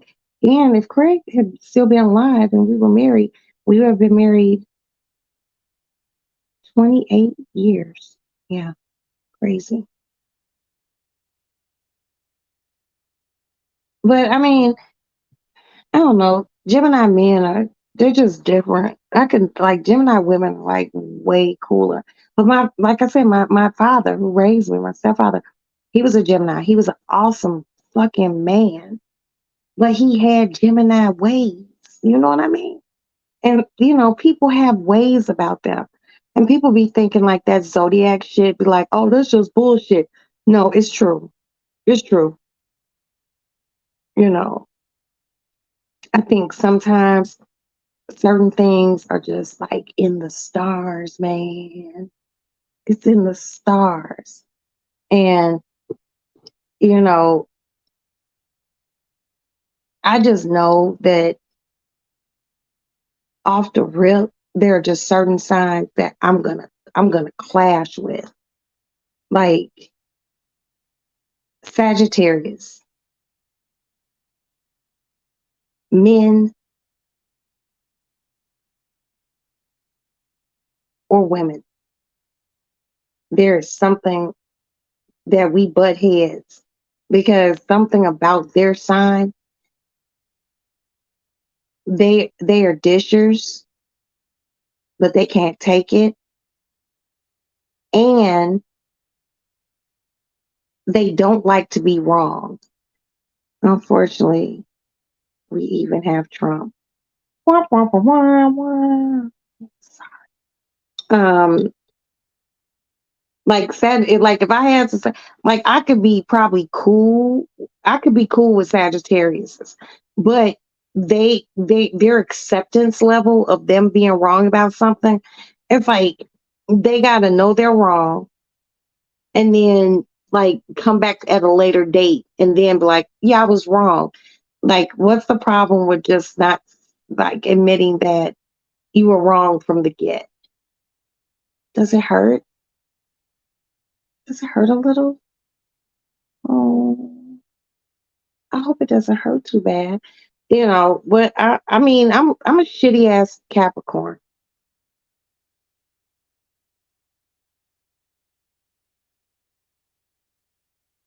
What is Trudeau? What is Trudeau? I just one thing I do know about Trudeau, he's handsome. He's a handsome. He's probably like one of the best looking presidents of any country ever. That motherfucker's handsome. I'm like, damn, how come we can't have a good looking motherfucking, you know, well, Barack was a handsome man. But I looked at Barack Obama like a brother. You know what I mean? You know, Barack came in the office and he was just brother Barack. I just, you know, my aunt, he was like, I think he's so sexy. I'm just like, girl, don't be saying that about Barack, bitch. Don't say Barack is sexy. Oh my God. I remember the first time she told me that, I was kind of like, I like threw up in my mouth a little. I'm like, oh, and she told my aunt, this is my mama's sister. I swear before Jesus Christ. When she told me, she said, we talk on the phone. We used to talk every day. And she was like, yo, what's up, Rocky? I'm like, shit. We started talking. We were having our morning cigarette and coffee. She was like, girl, I had a dream about Barack Obama. I said, what? She was like, at least I could see. Okay. I'm dozing off. Good night, baby. Um, so she was just like, I had a dream about Barack Obama. I'm like, word? Cause I be feeling Like my dream about Barack and someone else's dream about Barack would be two different things. And she told me some wild shit. I'm like, bitch, don't dream about Barack Obama like that. Are you serious? You know, because to me, Barack Obama like family. I ain't never looked at him like I look at Barack like an older brother. Like, that's my handsome older brother. But y'all President Trudeau, I could look at him like he can get that. Mm-mm. But Trudeau's so handsome. Hey Kiki, Trudeau is a very handsome president. I mean, Barack Obama was beautiful, but he was family to us. That's how I felt. I couldn't even be like, oh, he handsome or not. I just couldn't look at Barack like that. If I could say December 25th, oh, he a Capricorn. He a December Capricorn. He fine. He fine. And he was born on sweet baby Jesus' birthday. And he fine. He caught that blessing. Because his parents probably look horrible.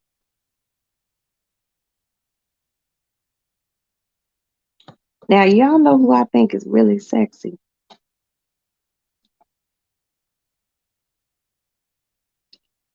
The Ukrainian president,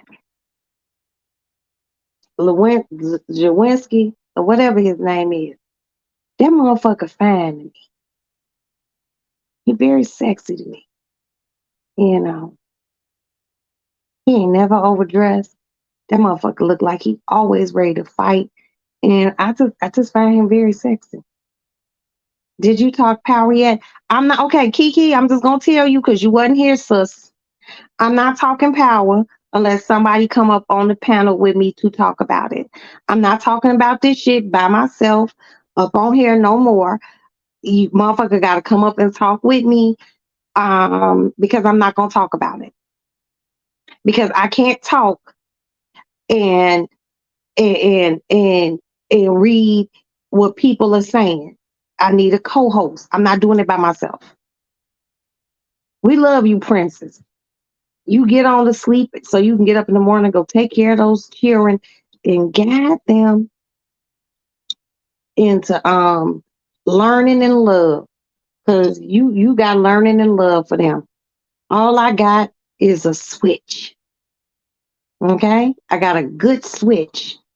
And I get 3 switches now, braiding those motherfuckers together and put little black rubber bands on each end. You better than me. But yeah, Kiki, okay, we can talk about it tomorrow. I will come up and chop it up with you. I love you, Kiki. See? Can y'all hear me? I hit the wrong button. Hitting Kiki's thing. Cause look, I'm y'all know I'm not mean. Okay? I'm not mean. I try not to be. But like I'm just sitting here shooting the fat with y'all, come down here. But when I talk about power, I want to be able to like talk about it. But I hate reading the chat when I'm talking about power. I want motherfuckers to come in and get a input. If you want to show your face, fine. If you don't, you don't. But that's the fuck I want to talk about. And I need a co-host when we talk about power. It's very hard, you know. Just like the fake ass view. We need to be able to talk about it. Hold on. Yep, I've watched it twice. I had to hold my glasses up. Ugh. Now I was gonna watch the and I got a doctor's appointment for this pimple. Okay, I'm just letting you guys know. And I thought, I'm just real quick, I think it's because of my glasses, but I sanitize my glasses and this shit never goes away. But anyway, all I can say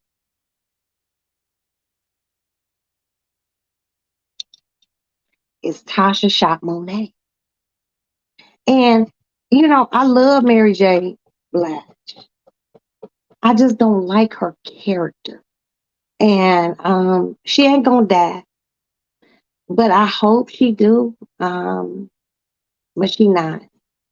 She needs a more climactic death, you know. Like someone need to really pop her. Someone need to push her shit back, you know. Because Monet's horrible. Girl, Tasha came out with that motherfucking Uzi like, uh, uh, uh, just let it ride. I was like, and then Tasha driving away and Tyreek in that car, and he was like, Mom? I was just like, girl, but when Tommy showed up, ooh, girl, not only was I happy just to see Tommy on there, it was God. I was like,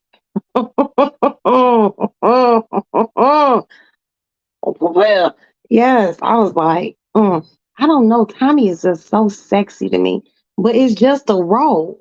But then again, I told y'all he grew up in Chicago. He grew up north, and that nigga folks, he straight like that. I'm like, what?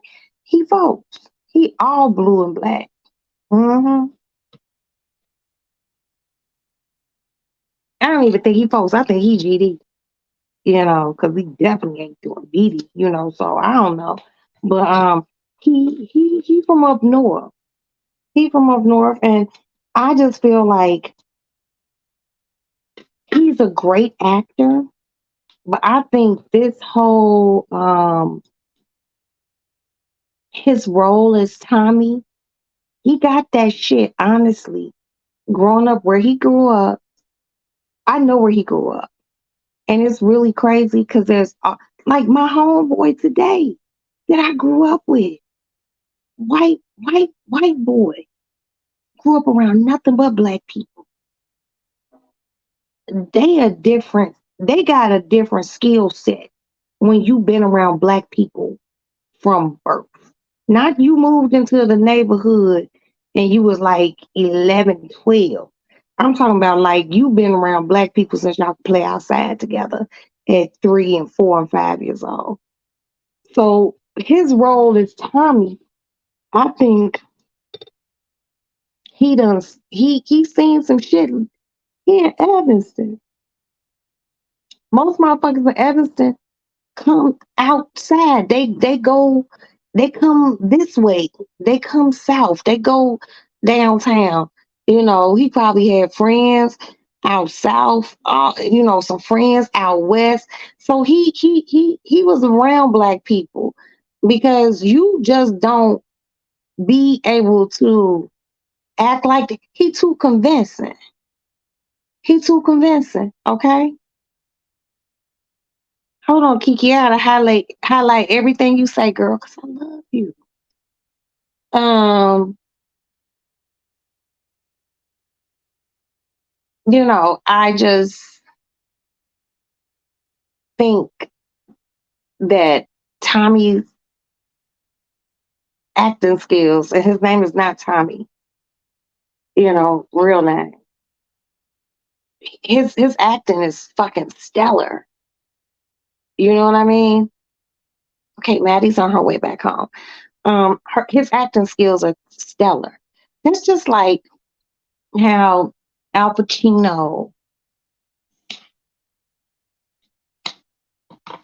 you know, seen some shit. Chaz Palminteri, they been around motherfuckers who were in the mafia, so they knew the lingo. They knew how they move. You know what I mean? When you know, you know. Fucking Wesley Snipes. If I'm not mistaken, Wesley Snipes is from New York. I think he's from Harlem. So he's seen some shit. That's why he played Nino Brown so effectively. Noma said they didn't finish the job. Monet coming back for blood. Well,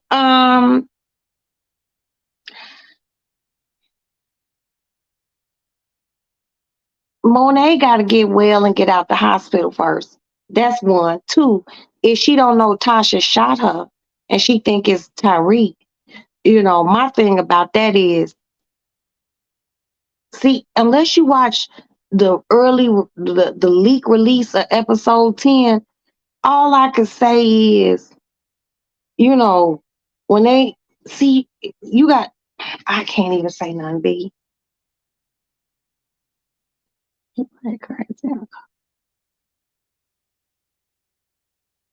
Tommy was in something called Banshee. I gotta look that up, girl. 'Cause I like him. You know, I like his acting skills. See, Kiki, I don't want to say nothing. Okay, fuck it, I'm gonna say it. Okay. At the end of episode 10 on the leaked edition, they had leave it alone for tomorrow. Okay, all right, all right, all right, all right, all right, all right. Mom's the word. Cause bitch, I was gonna go crazy. But did you see the leaked edition of episode 10? That's what I need to know because I want to be able to talk about that too. You and Dina, my power ladies. No, that was episode 9. I seen the 9 and 10 2 weeks ago. So I already knew, girl. Okay, I won't say nothing. I won't say nothing. But bitch, my mouth is itching. Say it. Say it. Say it. I'm not. I'm gonna wait for you. I'm gonna wait for you tomorrow. I got a doctor's appointment at 11, and I'll be back home. And when I pop on later on in the evening, then let's go at it because I have so many ideas. I see some lies. Ooh, some motherfuckers done lied. Oh. Now y'all know I follow two different content creators who are very heavy into power. Mark Dark, great breakdown. Movie Bot, great breakdown. And um Room Shaker, she talks about it. And she got her own thoughts and shit about it. You know what I mean? It's just I love when people's minds come together and like figure out these fucking plot twists. Cause that's the one thing Power do have. I said do have, does have, do have. Anyway, they those plot twists be crazy, man. And did anyone see the trailer for the Tommy one? Shit, they filmed that shit in Chicago. Like I told y'all, they be filming here. And people be posting it like on my Facebook because they done drove past a place and they seen that Mustang. And then one of my girlfriends about 3 weeks ago, I don't know where she was in Chicago, she took a picture with um Tommy. She was hugged up like they was in love. I was jealous as hell. And I'm usually not jealous because I want to meet him. The fuck? I want to meet him and be like, boy, I love you. And I know you a GD. I know you a GD. That's the only thing that'd be wrong with him. He a GD. Forrest about to be wild. Kiki girl, if you was here, I would just hug you so hard. I would hug you hard and shake you. I would hug you like this, and I'd be like, yes, girl, yes. Oh, it's gonna be crazy. That shit come on June 1st. It's just gonna start getting hot in Chicago. I promise you. I'm gonna have I'm already have my food cooked. I'm gonna be in my bed and I'm just gonna be ready. I'm gonna shower for this one because I feel like I'm gonna be sweating. We got to see what's going on with these funky ass Flynn family and Tommy. You know, oh, I just can't wait. Oh, I hate 50 Cent with his musty ass. He done came up with this idea, executive produced it, and he just got us on it like, oh, I don't know. I just, oh, every time one goes off, I be like, shit. Y'all play too much. So we got Power Book, then Force, and then Raising Canaan, and then Black Mafia Family again. Mm-hmm. Ooh, between my children, my husband, y'all, and my all my animals and powers, all the power verses. I just be so happy. I don't know what GD is, so I'm good. Come here. Okay, GD, I'll tell you that off here because they like motherfuckers be like, she's talking gang stuff. So I'll tell you off of here what it is. But that's what he is. Google it. Google it. Google Kiki GD's in Chicago. What is GD's in Chicago? It's gonna let you know, and then you're gonna be like, oh, okay, he a gangbanger. But no, I love him. I love him. I love how he plays his roles. He plays them. Okay,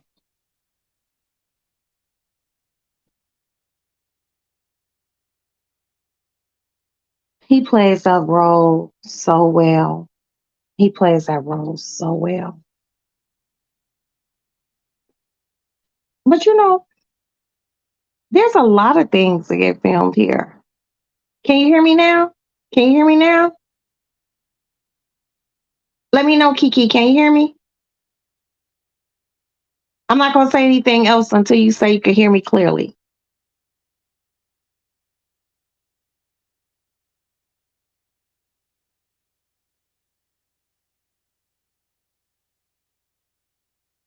Okay, I'm going to go out and come back in. Oh, now you can? Okay. You stopped me from going out and coming back in. Um, there's a lot of things that they film here in Chicago. They film Chicago Fire, Chicago PD, Chicago Med. They used to film Empire here. Um, what else? They're filming some movies here. Like Chicago is like a really big movie filming place. They film like a Transformers here. They filmed a Batman here. That was really cool. And then like just talking about it makes me wanna like when I get off of here, I'll probably go watch Batman, The Dark Knight. Now, Dark Knight Rises, they filmed that in Philadelphia.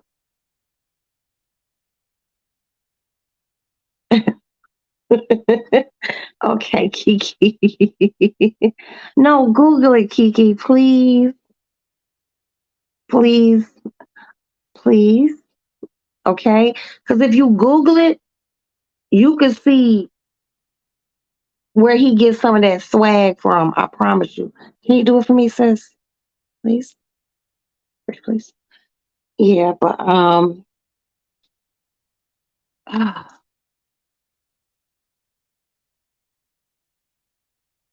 Chicago is awesome for filming. Like it's it's really pretty here. It's pretty and it's clean. And it's clean and we still have a rat problem. It's just like, how we got a rat problem and it's clean? I don't know. And I don't ask that many questions, but where the fuck is Maddie? Hold on. We on the way back.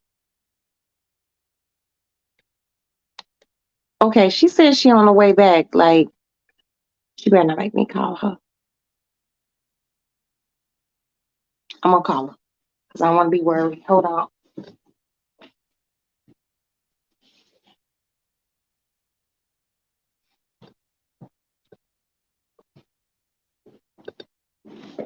Okay. I got two missed calls. Who called me?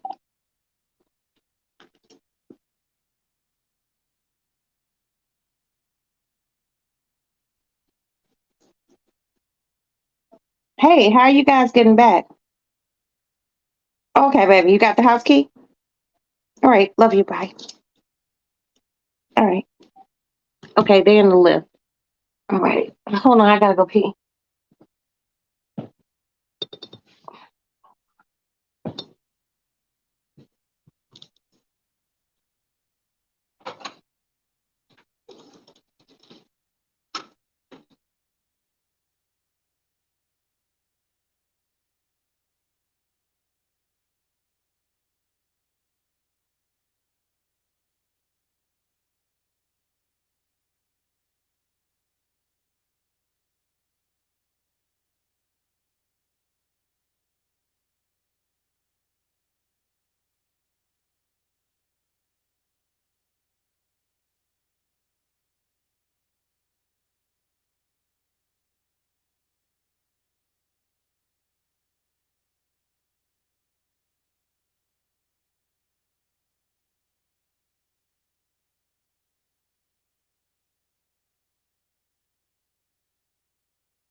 All right, I'm back. Hold on, please.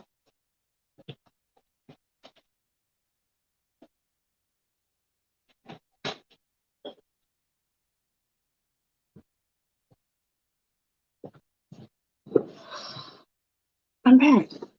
Whew, I had to go. Whew, Lord have mercy.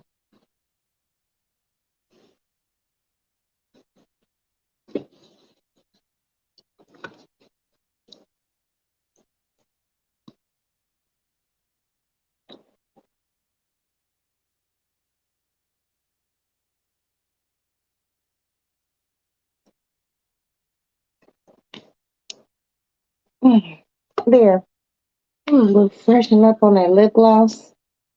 Mm, but yeah, this is going to be an interesting TV summer thing, And I made a vow to myself that I was going to get out more this summer.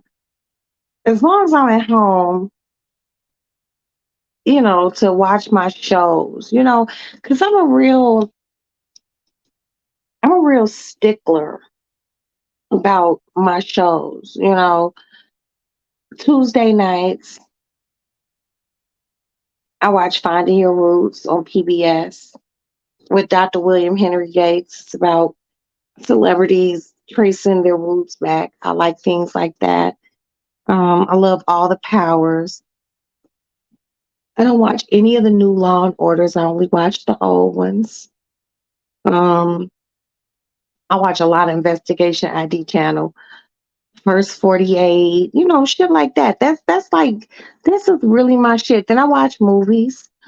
Um, I like a lot of murder movies. I like anything that has to do with the mafia. Um, one of one of my girlfriends it was really she said this to me and I was just like, I don't know, maybe I should stop taking offense to things. So she was just like, how you watch Law and Order, I don't understand. There are some episodes of Law and Order that I can honestly say I've lost count of how many times I've seen it. But I know my favorite episodes, Law and Order and Law and Order Criminal Intent. And I watched some of the SVUs, but I don't know. I really love Mariska Hargitay, but I just couldn't really, you know, they deal with a lot of sex crimes and stuff like that, and I was like, eh. But then I watched like Investigation ID channel, and they do the same shit, so it's just like they do the same shit, so it's just like I don't know. My whole watching murder shows and gangster shit, it started a long time ago. Like seriously. Um, I've always been like a horror movie type person, I like scary movies, but I also like psychological thrillers. I like shit that would have me be like, shut the fuck up. Like The Usual Suspects. I can watch that. Anything to do with crime investigation. Yes. Um, The Usual Suspects. At the end of The Usual Suspects, when it came out that Verbal Kent was actually Kaiser Sose, I was like, if you don't kiss my whole ass and my asshole right now, I was like, damn. And see, I'm one of those people who gets upset when it was right there in my face and I didn't see it. SVU used to be your shit, girl. You know, I'm gonna tell you what threw me off with SVU when Stabler left. Stabler And he got his own spinoff show. I don't know how it's doing with ratings or anything like that. But I just found Stabler very sexy. And then I like the cast, of SVU. It had Richard Belzer, Ice T, you know. And do you know Ice T has been on that motherfucker for a long time? I love Ice T, and I love, what I really love? The fact that I remember he was on an album cover posed up with his wife, and she had that AK. I think her name was Donna. Bad. She was a bad motherfucker. And she's still very beautiful. Um, so to see his progression from just rapping into being a actor, a lot of um more so like rappers, just the fact when you could see them branch off into other things other than rapping, it's good because to me these are things that they might not had didn't even think they would be able to tap into to do when they was rapping. You know what I mean? We got Ice T, we got Ice Cube, Joey Badass, on Raising Canaan, and that motherfucker fine. Okay, let's get some shit straight. I love Joey Badass. That motherfucker fine to me. Okay, that motherfucker black. He always dressed very comfortable, swaggy, expensive. The shit I like. And he from New York. Some about niggas from New York. If y'all ain't never dealt with a man from New York or met a nigga from New York, hi baby. If you ain't never met a man from New York or dated a man from New York, I'm just telling y'all, at least once in your lifetime. At least once in your lifetime. They a different breed of nigga. I promise you. They crazy. They whole New York dude shit just yeah.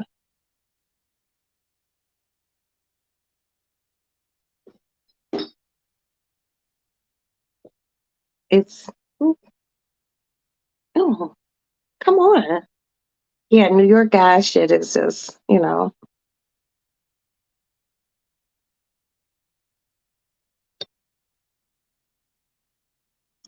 I just like who else? Who else? Who else? I mean, you can't say Will Smith, but Will Smith went from rapping to being one of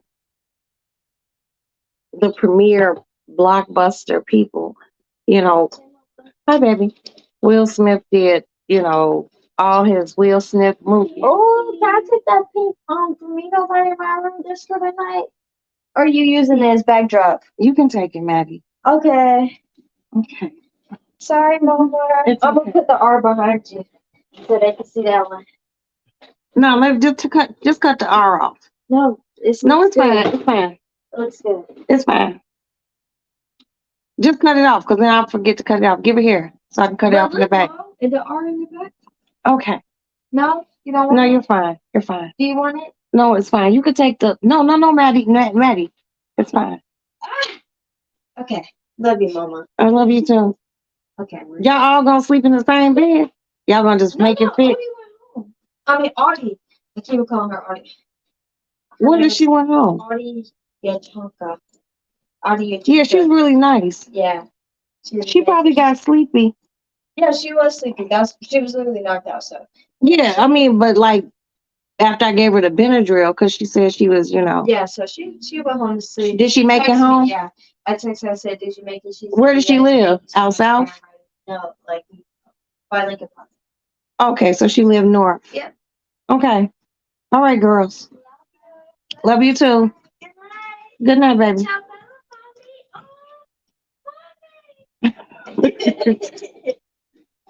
Make sure you get all your dirty clothes out the room because I'm going to go do laundry Wednesday, but I got a doctor's appointment in the morning.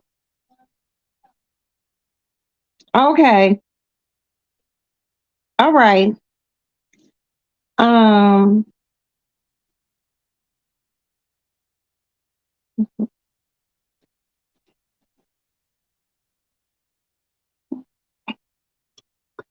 I just, I'm gonna tell you,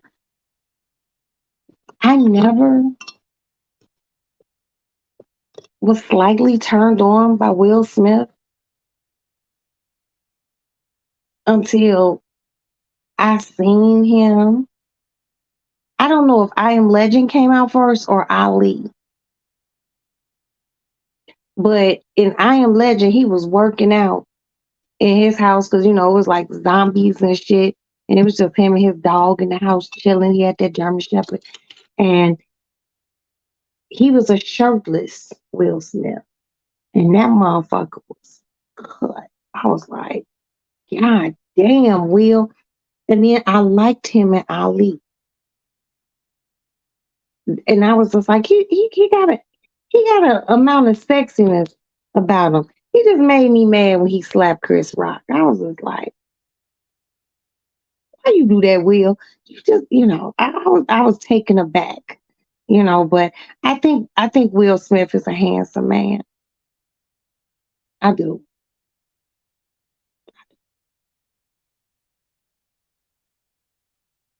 But, I like a little bit more edgy. I like the Joey Badasses. Drake ain't edgy at all. But a bitch love Drake. I love a good light skin motherfucker.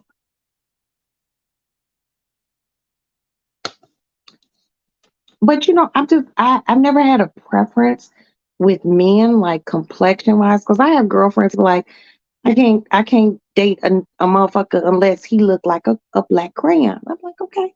Um, I just think men in general are beautiful, but I got my picks. It's just like I've always found Denzel handsome, but in my brain, I never was like I would give Denzel some. And it's not that he ain't handsome. Maybe it's because I just always loved Denzel and I just respected him. Like with Rock, that I just couldn't see me and him doing it. I don't know. He's, I bet you. I don't know. I don't know. I don't know. I don't know what happened with him and Jada. That ain't my business. I just know that they shouldn't have talked about they shit and he shouldn't have slapped Chris Rock and it was just too much. It was too much. It was too much. But I like I like the Idris Elbas and the Joey Badasses and who else? Like if I could see myself doing it with somebody, like Idris Elba most definitely, Joey Badass, LeBron James,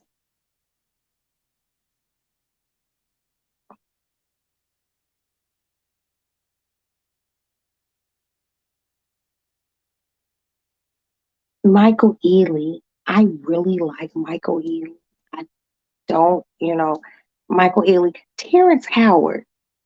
I don't know what it is about him, but I like him too. And I know y'all gonna be like, bitch, shut the fuck up. I'm gonna share this with you all. Okay, where's my beer?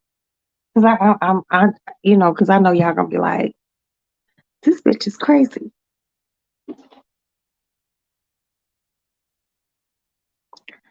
Danny Glover.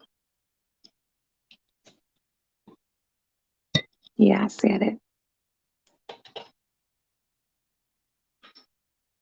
Now, I did not like Danny Glover in The Color Purple because he was a jerk. But Danny Glover in Beloved, he kind of made my lady parts tingle. I don't know why, because him and Oprah would be doing it in Beloved, and they was having quiet hot sex. I don't know. I just really turned me on. I don't know why. I mean, and to me, Danny Glover's sexy. He is. He is. You know, Morgan Freeman. Yeah, don't talk about me later. Talk about me to my motherfucking face.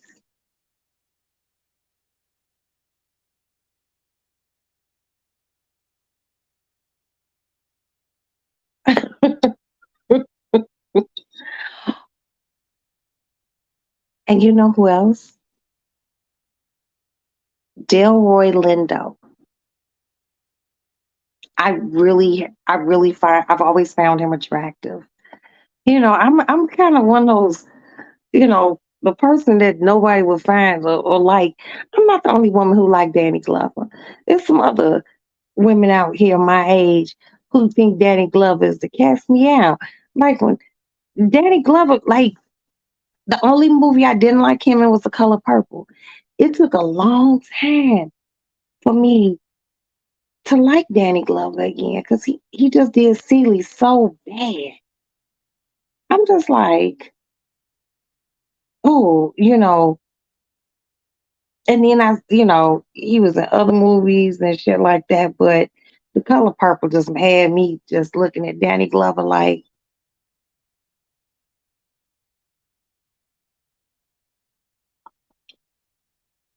I'm gonna tell you all a story because there's always a Roxanne story. So this is several years ago, like during the time I was married to Craig, and I was living in New York, and I had to fly out to California. I had to fly into Los Angeles because Craig wanted me to meet him out there. And Craig wanted me to meet him out there. And I was in LAX and I do not know dude's name. But you remember Menace to Society, the motherfucker who shot dude at the end of the movie, that girl's cousin after they beat his ass after Kane and what's that boy's name? Don't say let me not what was his name?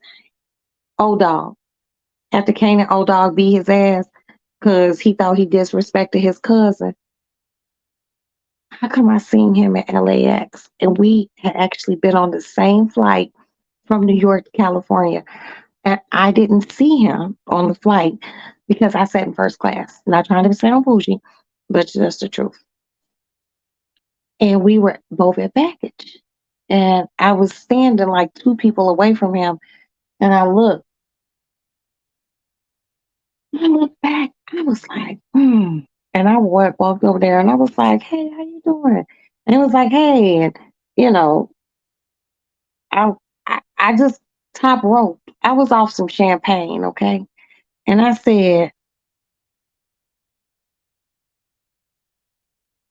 why you have to kill Kane like that? He was like, everybody asked me that. It's just a movie.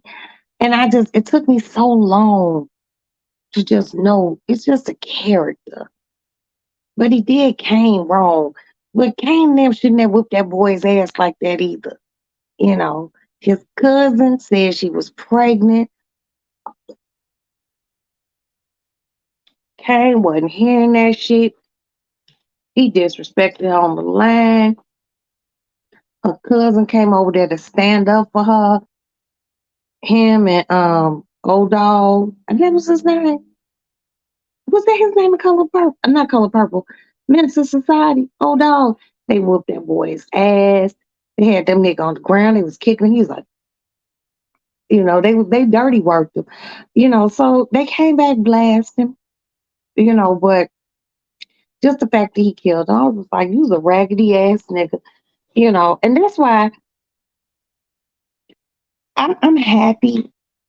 I never met Danny Glover, okay? I have met Samuel L. Jackson and his wife. I love Samuel L. Jackson, you know, but I never seen Samuel L. Jackson play a role where I would be sitting on the plane like this, you know. But I never met Danny Glover either. But I like I said, him and Beloved, he turned me on. Speaking of The Color Purple, have you seen the new trailer? Hold the fuck up. Wait a minute. Wait, I got a belch. You just gave me gas. Oh, and I smell that pizza in my hand. Speaking of The Color Purple, have you seen the new trailer? Girl, like that just gave me gas. Why am I seeing the trailer for The Color Purple? Oh Lord.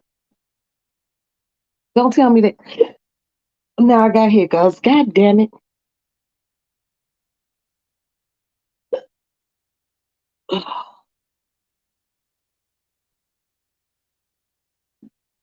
Do not. Do not. Girl, I got hiccups now. I should not have hiccups. So are you telling me I'm gonna support it? Okay, I'm gonna support it. Don't tell me they remade The Color Purple.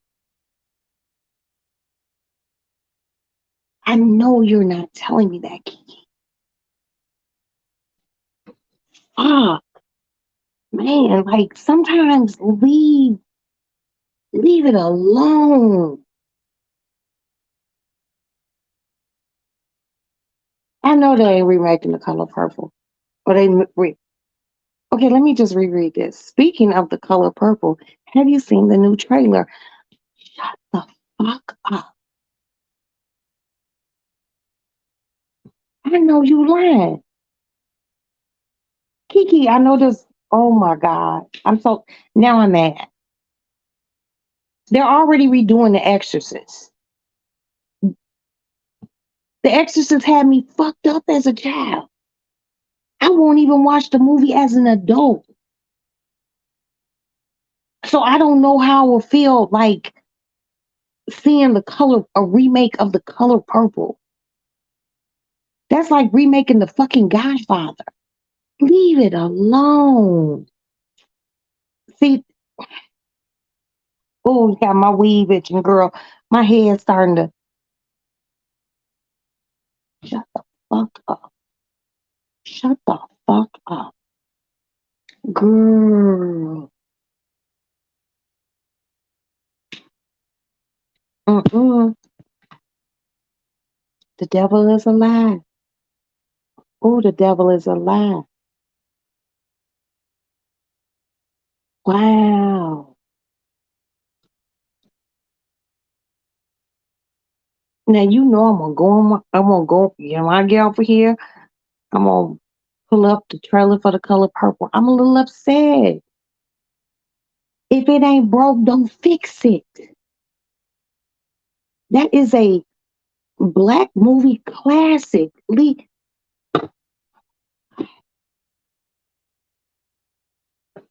Okay. Do you see them redoing Gone with the Wind?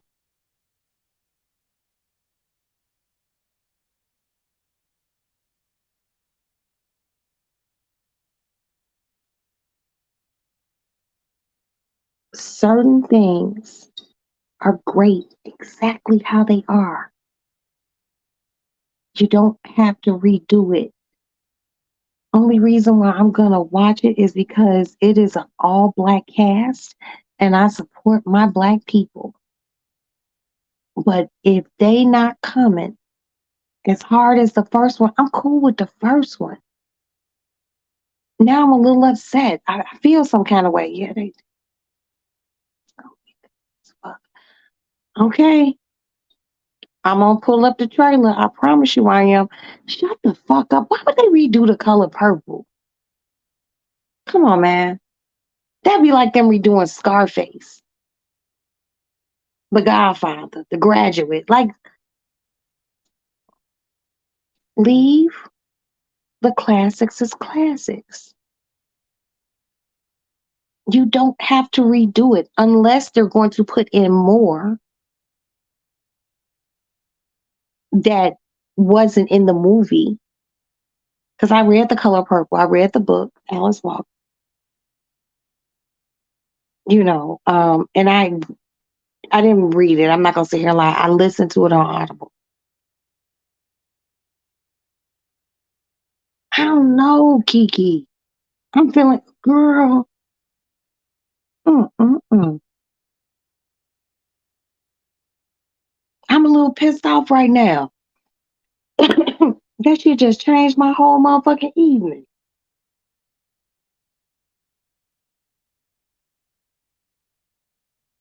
I don't like remakes.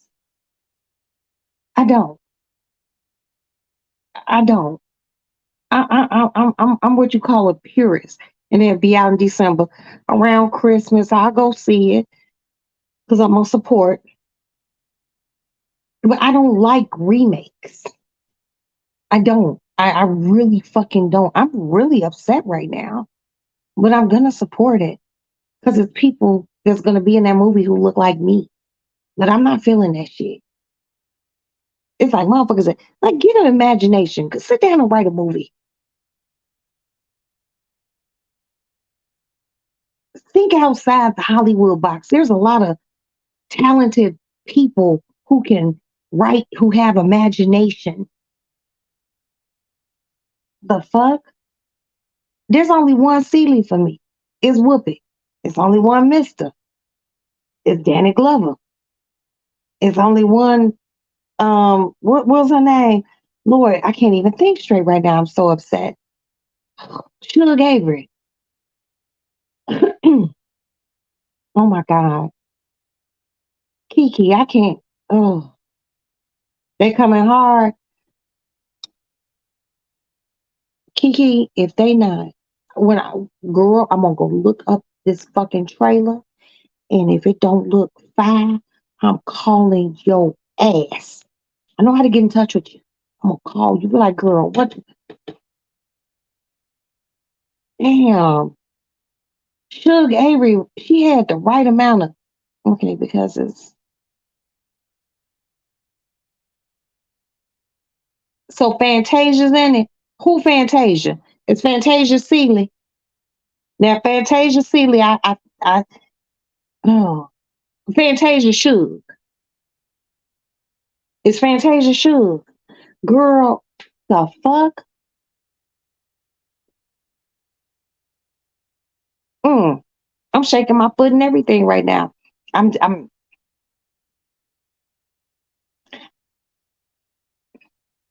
now Fantasia could be Suge, okay? Because Fantasia could sing. I love Fantasia. I think you're gonna like this one. Okay. I love Fantasia. Look, anytime a motherfucker can sing and make me cry, and Fantasia could sing some church songs, baby. Lord. I love me some Fantasia. I love everything about Fantasia. You know. I think Fantasia can do it. I just wish they would have gave Fantasia her own movie. Like write something for Fantasia. She better rock Suge Avery. She better rock Suge Avery. Damn. Cause that was my song. Me and my sisters used to run around, walk around the house singing that shit. Let me tell you something, sister. You've been on my mind, oh sister. I'm two of a kind, you know my. Oh yes, that's my shit, sister. I'm keeping my eyes on you. Don't let you think I don't know nothing. But singing the blues, sister. Have I got news for you? I'm something. I hope you think that you're something too. Man, I hope Fantasia blows that shit.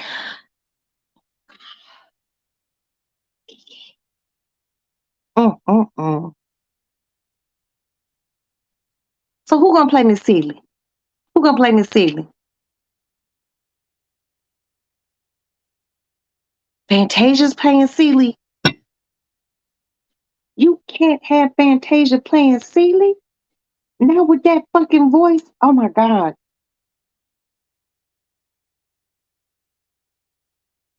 I'm so upset right now. I'm so upset. I mean, is it gonna be a musical? Because I mean, I'm sure Fantasia can act, but okay, I'm gonna let Fantasia. Okay, Tasia, rock out, do it. I'm. Wow.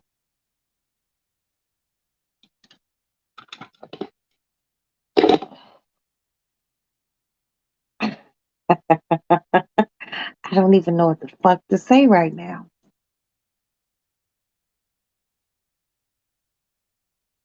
Oh my God. Oh. I was happy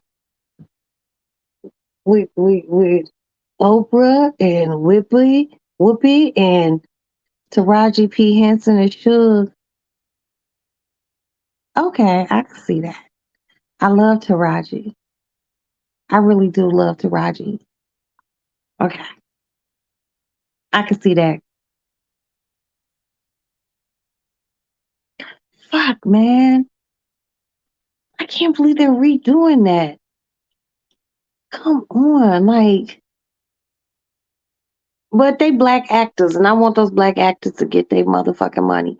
Cause a bitch like me ain't never gonna be like, don't get your grizzle, get your shit, you know. But god damn, the color purple.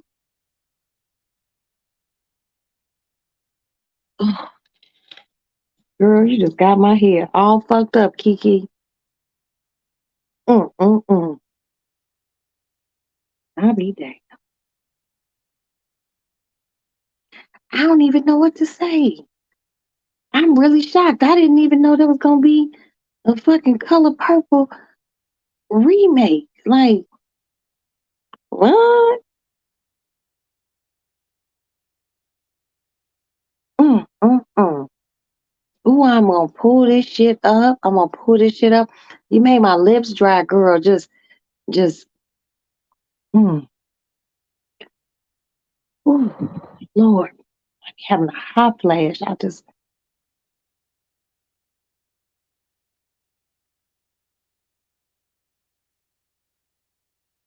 mm. Can y'all hit the like button? Because I'm upset, please. Anybody see this? Replay later. Right now, just hit the like button. Because I'm confused. Oh, she did play. Okay, okay. I didn't know okay, okay, okay. Look, I'm accepting because Fantasia and Celie, Haley is Nettie. Wait, the mermaid girl Nettie,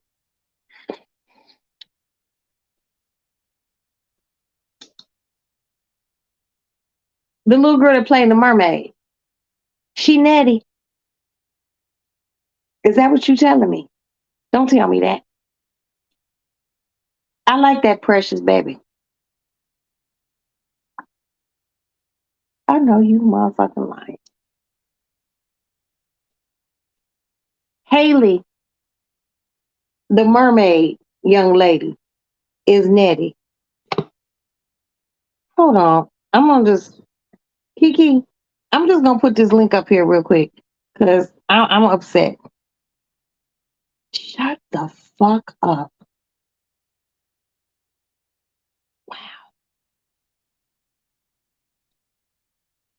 Oh,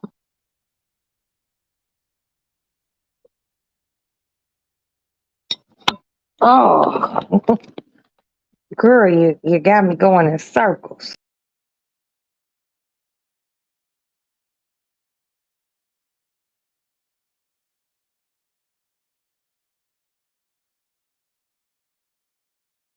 Okay, I'm back. Girl, you got my head fucked up. Okay, let me see if I know how to do this. Okay, house, paste. Okay, um, I am, I am, I am very outdone right now. Is this gonna be a musical? Like, is this just like straight acting? Is motherfuckers gonna be singing other than Suge? I'm lost. Okay, I'm lost. I don't even know what the fuck to say right now. I'm just like,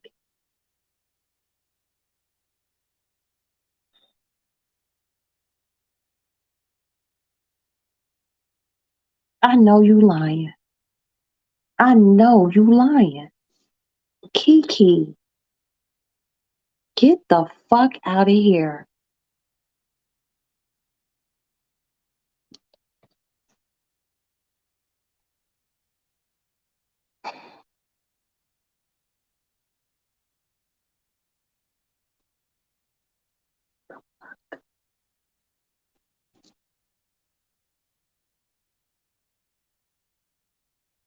Okay, so is this going to be a musical on film, like Moulin Rouge?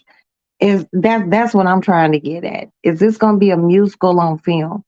Because why would okay?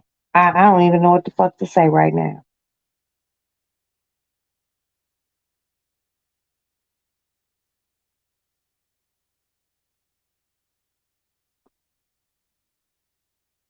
I mean, I understand that Fantasia played Celie in The Color Purple on Broadway. You sing on Broadway. You sing everything. They have dialogue. Then there's music. Is this going to be one of those things? I really need to know if this is going to be one of those things where Fantasia gonna sing because she sang on Broadway. Okay, so I'm just trying to just wrap my head around. It better be a musical. What? Okay, I understand that everyone in this one can sing, but in the original Color Purple, the only person that sang was Suge. So are they going to have Fantasia singing? Is the Little Mermaid girl going to be singing? I have so many questions. Okay, because just like Dreamgirls, there was dialogue, but then motherfuckers got up there and sang, and Jennifer Hudson sang her fucking ass off. Chi-Town, she from here, baby. Inglewood, stop playing. Um, my thing is who, oh my God, I'm just so confused.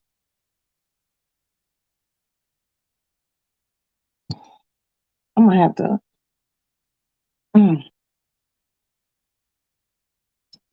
I don't even know what to say right now. I really don't. I didn't even know. I'm only gonna support it because everybody in the cast, from what you done told me, the three women, I love them. So I'm gonna support it completely. And I hope they don't disappoint. I'm just I wonder who directed it. Because the original Steve what's his name? Steven Spielberg directed it. Mm, mm, mm.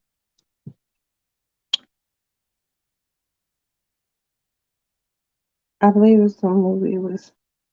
I believe it's the movie. For more singing. So I had a lot of songs. Okay, Kiki. The first one had songs, but the only person that sang In the Color Purple, the original, with Oprah, was Suge Avery. That's it.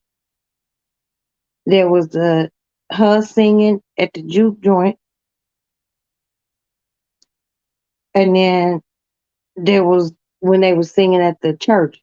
God is trying to tell you something, and baby, that every time I watch it, I still cry, cause honey, But I'm just trying to wrap my head around. I need to see Fantasia sing. I love Fantasia. Let me tell you something. When Fantasia sang at Patti LaBelle's funeral, and she was up there going to town on that hymn, that Negro spiritual song, and Fantasia came up out those Louboutins and sang that shit. I was just like,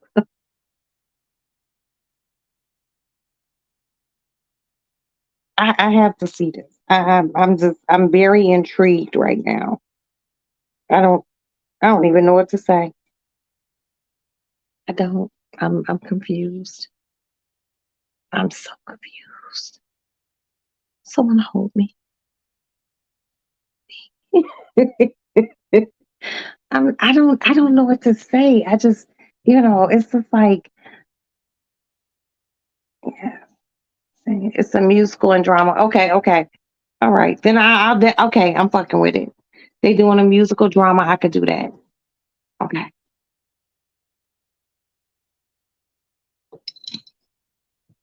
Wow.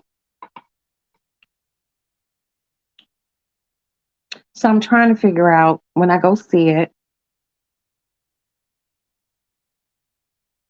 I think I'll go see it first. Then I'll take myself out for dinner.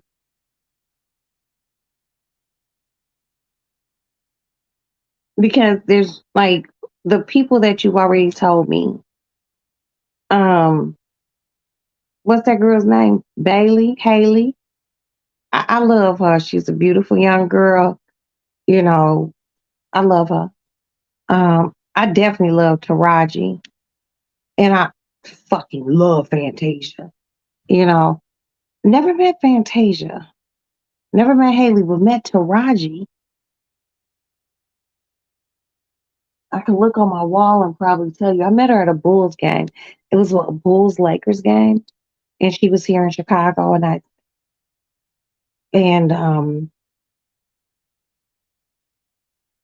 I think Taraji was in a skybox.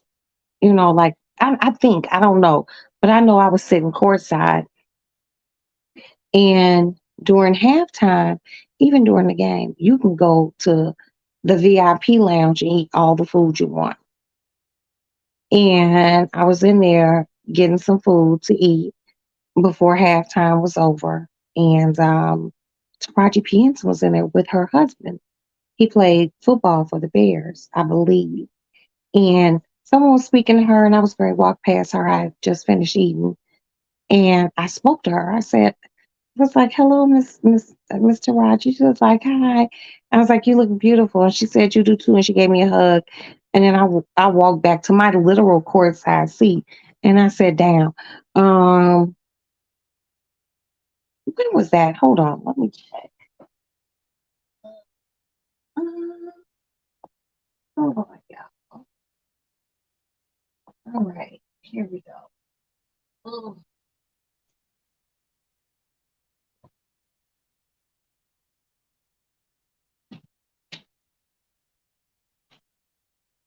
okay, I met Taraji on November 5th, 2019. Let me make sure this is the one.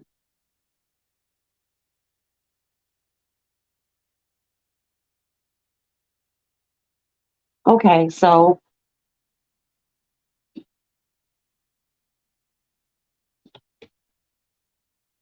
Okay. Yep.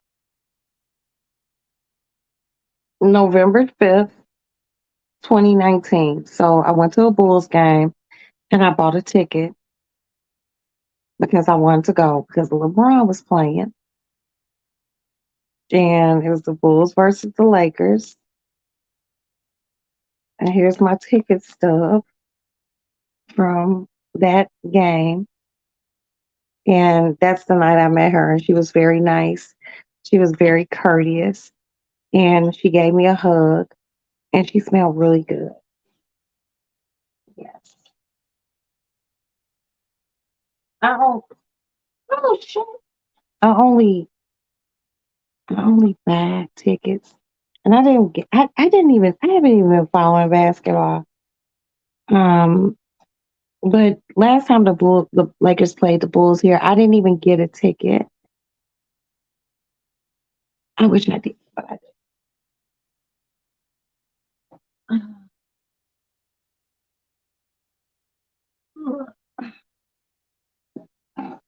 Oh, excuse me. Yeah, but I kept my ticket stubs. Steven Spielberg. Oh, okay. Their producer's great. Great, great, great. Great, great, great. But yeah, that's how I met Taraji P. Henson. It was in passing, but she was very nice. She was very nice. So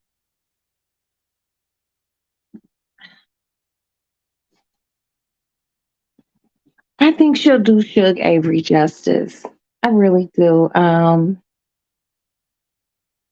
It's gonna be a musical drama, so I'm gonna look forward to it. I'm not gonna um excuse me. I'm not gonna prejudge. I want it to be great. Like seriously,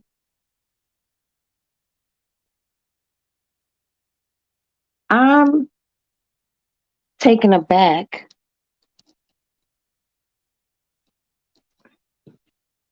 because I'm one of those people who feel like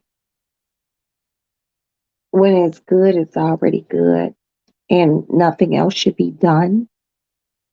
And I have to come out of some of my archaic mindsets when it comes down to certain things.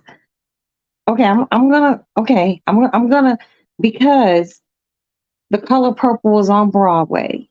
I'm gonna be like, okay, but I'm just letting y'all know if they do a Godfather, new Godfather, or new Scarface, or new Once Upon a Time in America, or new Bronx Tales, or new Goodfellas, or new Casino. I'm gonna write. I'm gonna get on my computer, and what am I talking about? My computer's fucking broke. I'm gonna get on my phone or my kids' computers. I'm like, hey, this is unacceptable. Because I just feel like Color Purple it's a classic, but Fantasia did it on Broadway, so we gonna see. That's all I'm gonna say. We gonna see. I'm biased, like seriously biased when it comes down to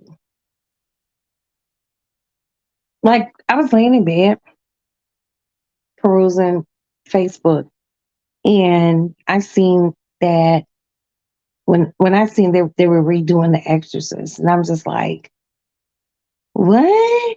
How you redo The Exorcist? Let me explain something to y'all. I don't know how old anyone is who's in the bushes or actively in the chat.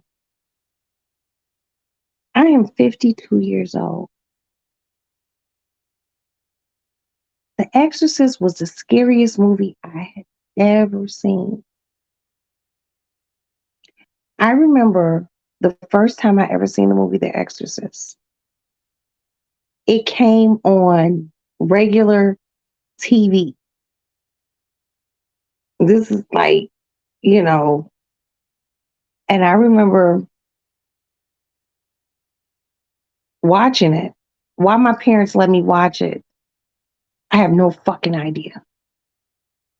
And I remember being so scared in my bedroom that I crawled on the floor. He had this long ass hallway. I crawled on the floor to my parents' bedroom with my blanket and my pillow. And I crawled to the other side of my mother slept right by the door. My dad slept by the window. And I remember crawling to the side of the bed where my dad's side was because it was between the window and the bed. And I remember sleeping there and my dad waking up early in the morning to go to work.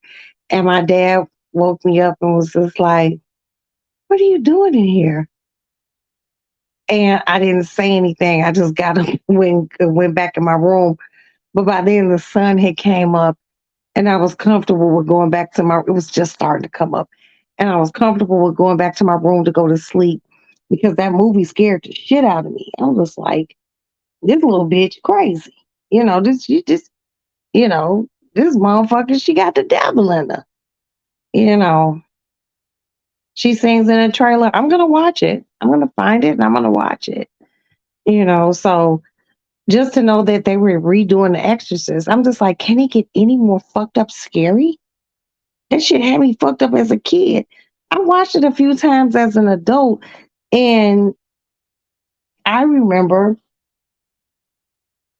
as an adult going to the bathroom in the middle of the night and cutting the lights on. Like, seriously, scared the fuck out of me. And don't a lot of shit scare me. That shit scared the fuck out of me. I don't know. The Exorcist Part 2, that wasn't as scary as Part 1. Because that little bitch was gone. That bitch was gone. I'm like, the shit she was saying. And I was just like, and they didn't say it like they did like the TV movie. And I just remember being scared as fuck.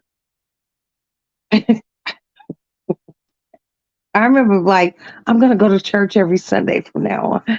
It scared the fuck out of me.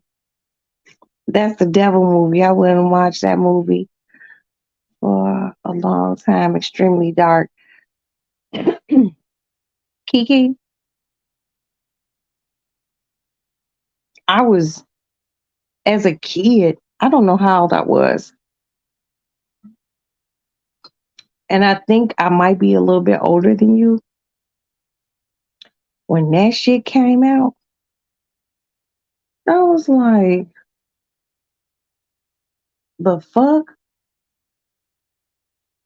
I mean, it just, everything about it scared me. The bed shaking and the little bitch head turned around like, and just it was scary. It was scary. And then, it says based on a true story. Well, loosely based on a true story. Then you find out that the story that it was based on was about a little boy in St. Louis, Missouri. And that's who it was like technically based off of. And I was just like, I didn't know then it was based off a little boy in Missouri. I didn't find that out till I was grown, start watching documentaries and shit. That movie scared the fuck out of me. Like it's like literally, I'm scared of Jason, Freddy, what's the other motherfucker? Michael Myers. None of that shit. That Exorcist shit was biblical. And that shit was scary. And I ain't gonna lie to you, I was just like, I'm gonna crawl to my parents' room because if anyone could protect me from the devil, it could be them. Yeah, I was scared as fuck. Don't no movie scare me. That shit had me shook as a kid. Look up when The Exorcist came out. I can tell you exactly how old I was. That shit had me fucked up. I was scared.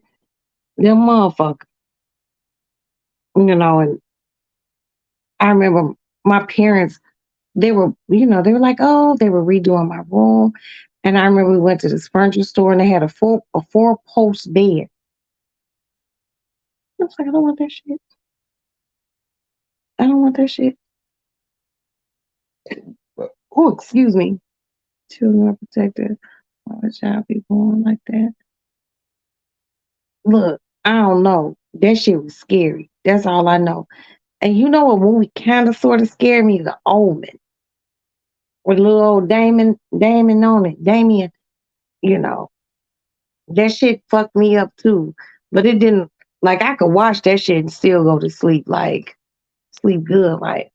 But that motherfucking little bitch from The Exorcist, I'm like, this little crazy ass bitch. Just, I'm sorry. Ooh, I remember sleeping with a rosary, like, and a cross. Like, I had we 2 years. Okay. Look up what year The Exorcist came out. Please, Kiki. That movie scared the fuck out of me. I remember trying to, like, when my parents, like, you can't just keep sleeping in here. It's just a movie. I remember sleeping in like, turning my closet light on and leaving my closet door open and sleep with my bathroom light on because I had my own bathroom. Scared as fuck. I'm like, ooh, wee.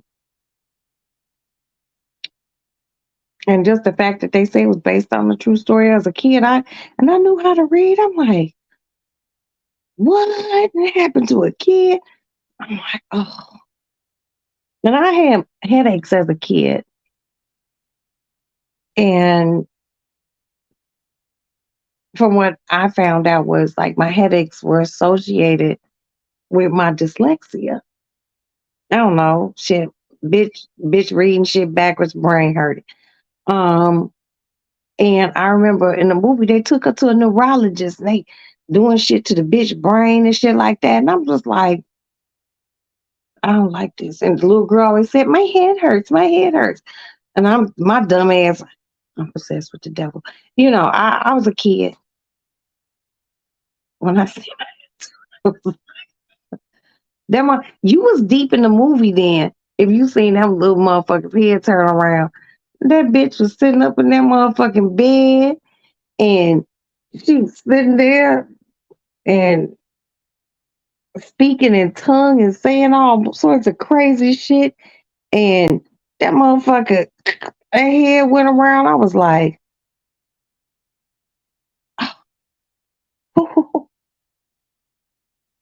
I was fucked up.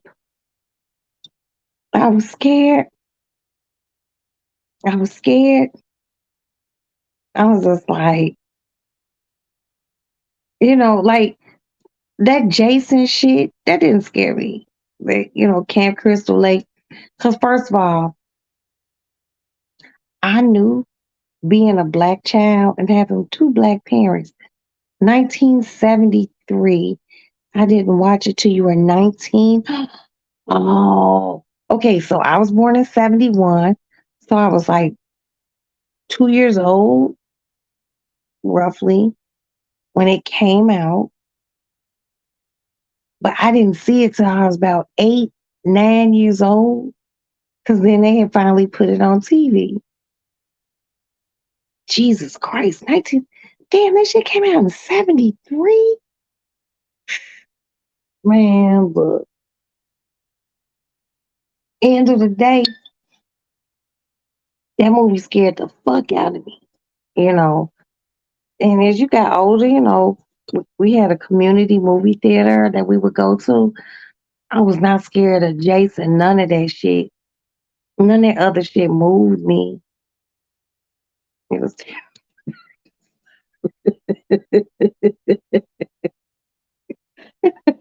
Kiki, I love you said it was terrifying and you see you making me turn red. You said it was terrifying and very disturbing. Yes, it was. Oh my God. Yeah, that movie had me all sorts of spooked, boy. I was spooked for a long time. And then as an adult, I decided to watch it, and the bitch still fucking cut on the lights when I went to the bathroom because I was like, I'm scared. Shit, I don't know. I don't know. But then, I watched the second one, and I think it was like three Exorcists, like the first one, and then the second one, and there was I think it might have been three, but whatever it was, they all scared the fuck out of me. That's why I was just like, oh, oh, oh, oh. But The Exorcist really fucked me up. The Omen was just like, oh, that little boy bad. That was my thing as a kid. I caught it on TV.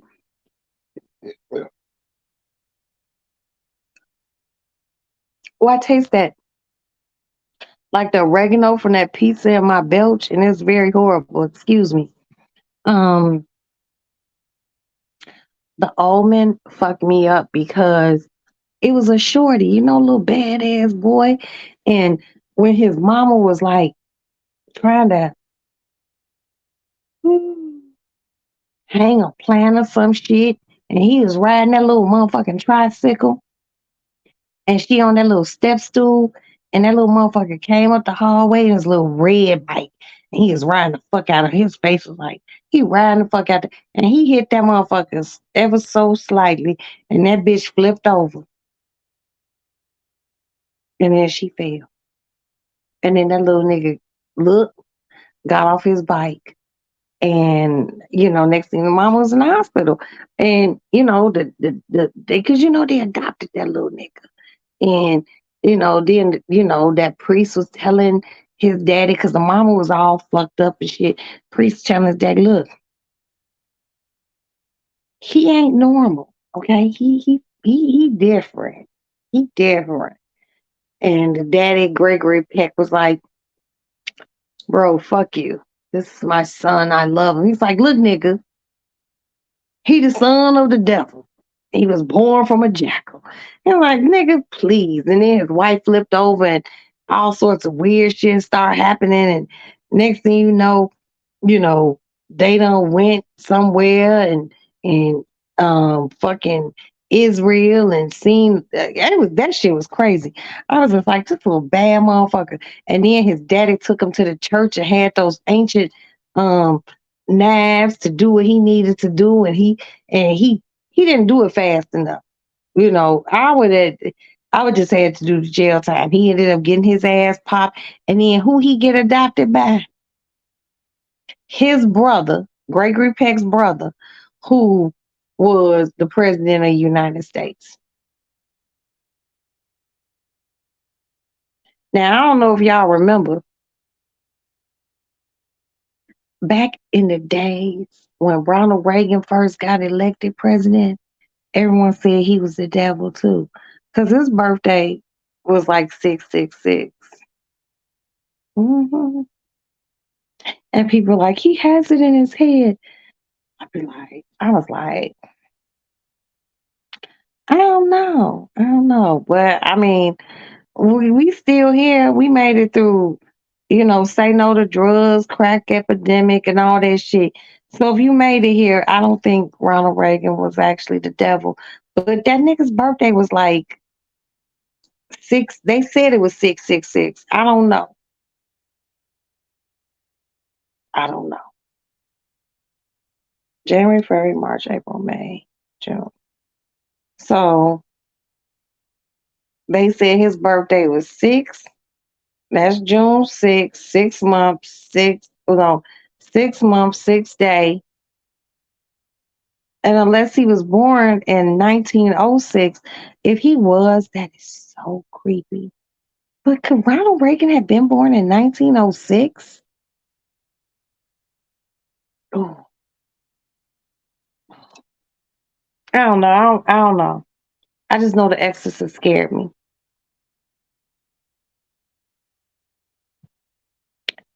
And they coming out with the remake of that. And I might actually go see it, but it ain't gonna be a musical. It ain't The Exorcist the musical.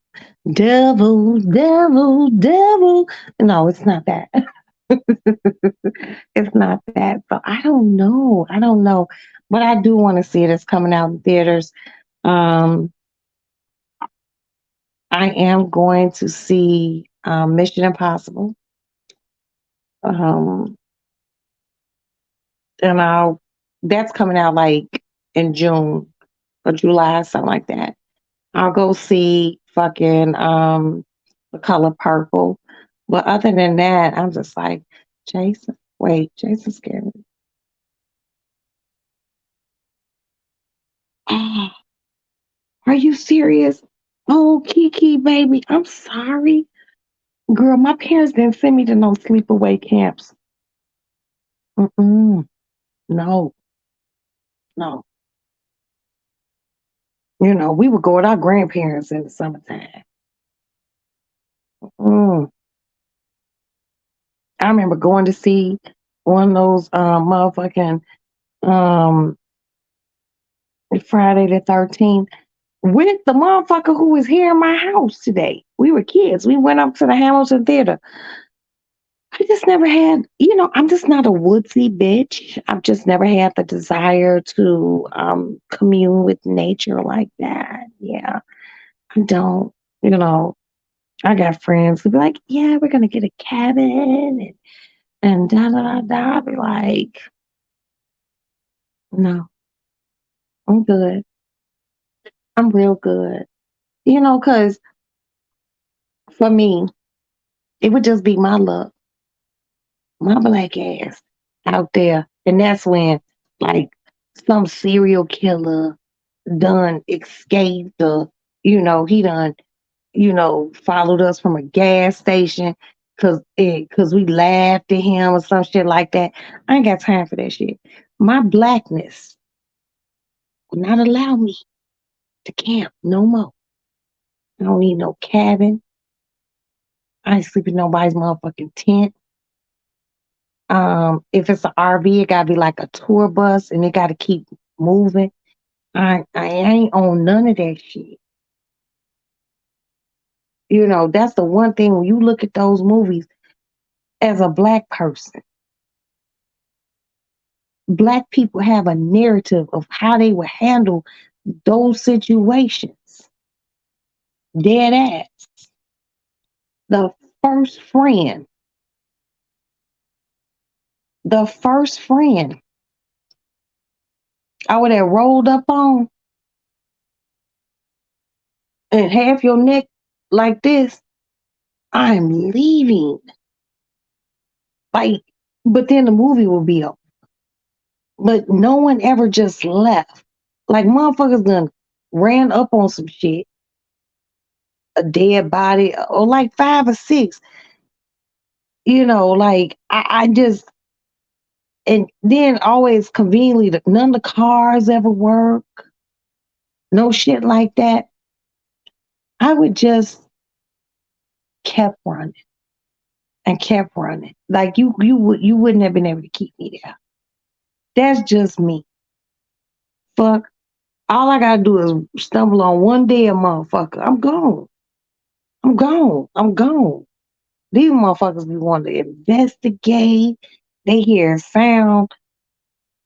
I hear a sound in my house. I get thing. Like, ain't nobody on that. That's why I wish they would make a realistic scary movie. You know what I mean? Like, you hear something, you you might investigate, but okay, motherfuckers done told me I was nosy because I be in here and I look out this window. I've done seen so many things happen. But I can't stumble upon my friends all fucked up. And I'm not gonna even sit there and cry. Like they be sitting crying like, oh my God, Mary Jo, what happened? That bitch head cut off and she holding it in her hand. Run, bitch, run. Like as soon as I came in, I've been like, yo, out.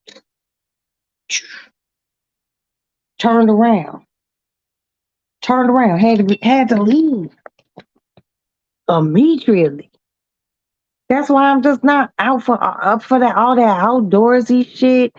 You know, like I said, my kids like that type of shit, but not Maddie, because she's real bougie. Amanda's a camping type of motherfucker. Asa might camp. I don't know about Alex or Adam. Jack might even camp. I'm not on that shit. I'm not. I went camping once in my life. I'll never do it again. I need to be able to use a toilet, use toilet paper. I want to be able to shower. I want clean water, water that I don't have to boil. None of that shit. No, that's not how my life is set up. I've never been a camping bitch. That one time was enough for me. That's when I was in boarding school. And the lady was like, "Are you going to go camp with us again?" Like, no, bitch. I was like, her name is Ada. I'm like, Ada, I tried it. I don't like it. You know, I'm just like, no, I'm good. And she was just like, okay. Mm-mm. None of the black girls at my boarding school ever went camping again. We was like, girl, I got ate up by mosquitoes. And our counterparts in school, they was really cool with that shit. Like, we had an awesome time. I'm like, girl, no. It's one thing to hear crickets from the inside the house. It's another thing to hear a cricket on the outside of a tent that we didn't even post down good. It was uncomfortable. It was just horrible. I'll never do that again. Never. Uh-uh. It was horrible. It was horrible. But Friday the 13th has turned me off from camping. Um, The Exorcist is possibly the scariest movie I've ever seen in my life. Um,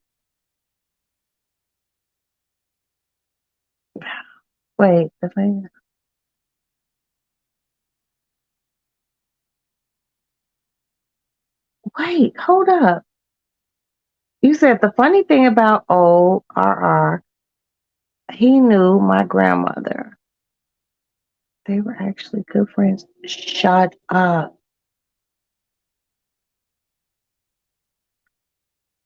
Okay, I.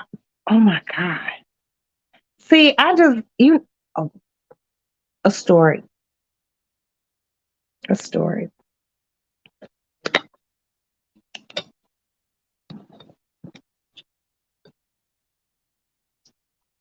So living out on Long Island, where I live, one of my neighbors was in a lot. And I'm going to tell you some of the movies. And when I tell you the movies, he's the main actor. And you all would have to like look it up. He was in The Exorcist 3. He was in Aliens. Um, Fuck.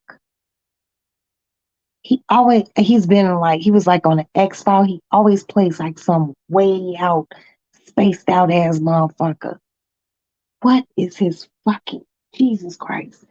He's been in so many fucking movies, but he was a creepy ass dude in every movie that he was in. And I used to see him. There was this like a deli that people would go to in the morning to get sandwiches. And he would be there a few times that I went. Hold on, let me get his name. Aliens one.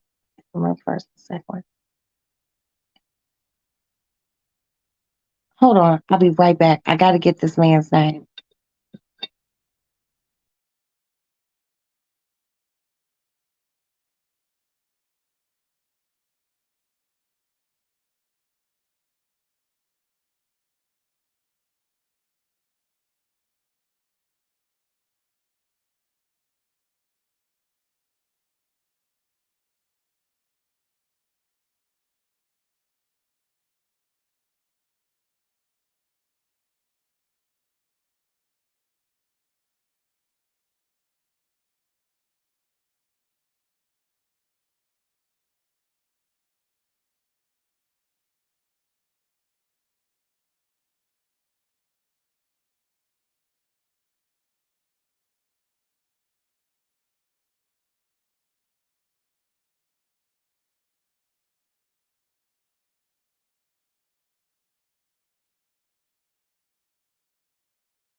Okay, I'm back. His name was like Brad Dourif or something. He was like in Chucky, Aliens Resurrection, and you just it's like Dou something. But his name was Brad, and he was in Aliens Resurrection. He was like in Chucky and some other shit. You have to look him up. But I remember seeing him.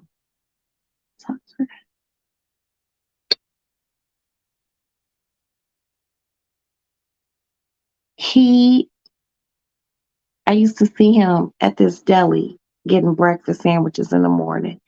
And I remember just being spooked by him because he is such a really good actor. You know, and then you would see him in the deli with his daughter in the morning and they would be getting a sandwich. And there's just like, I just seen that nigga in the movie 2 nights ago and he was on some serious killer shit. But he was in Aliens Resurrection. So you would have to, his name is Brad. I can't pronounce his last name, but he was like my neighbor. He didn't live too far from where I lived out on Long Island. And you would run into him. No one will fuck with him, but he always played a crazy person. Oh, and by the way, my most favorite movie is The Godfather. One, two, and three. Silence of the Lambs. Love in the Time of Cholera. Once Upon a Time in America. I have my faves, but yeah, he was like a really intense actor. So just to see him out and about in Long Island shopping and shit, or picking up a breakfast sandwich, I would be like, but some people get into those roles, you know what I mean? And he was always very scary. Anytime I seen him, um, he was a wild dude. But I guess just like an average, everyday man raising his family out in Long Island and minding his business. I don't know. Sometimes you look like meeting actors, people who act, and like meeting people in music are like, it's two different vibes. You know what I mean? It's just like music music moves you in certain ways, but then like there are actors that you'll meet, and then there might be a great soundtrack too, and then you meet them, you just like you really just don't really know what to say other than hi. I done met so many people that sometimes I just be like, or I have been like, hi. I can't even tell them I love their work. I told Robert De Niro because we were at his restaurant, but I also love Robert De Niro. But I would love to meet like Al Pacino. Oh, I would love to meet Al Pacino. Javier Bardem. Who else? I ain't gonna lie to you. I want to meet Denzel. I would love to meet Denzel. That's what my grandmother used to call him, not Denzel. She would call him Denzel. I would love to meet Denzel Washington. Um, God rest her soul. I would have loved to have met Cicely Tyson.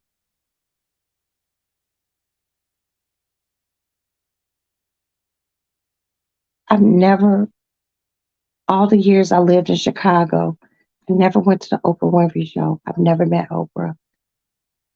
I would have loved to meet Oprah. Who else would I really want to meet? And not someone I lust over. You know what I mean?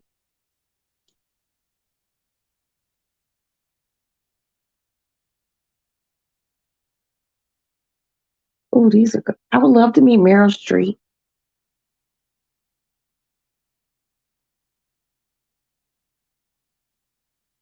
I would love to meet Barbara Streisand. And when I say love, she's my most favorite singer ever. I will probably pass out. I've never fangirled out. I've always tried to keep it cool when I've met celebrities. But if I met her, I would probably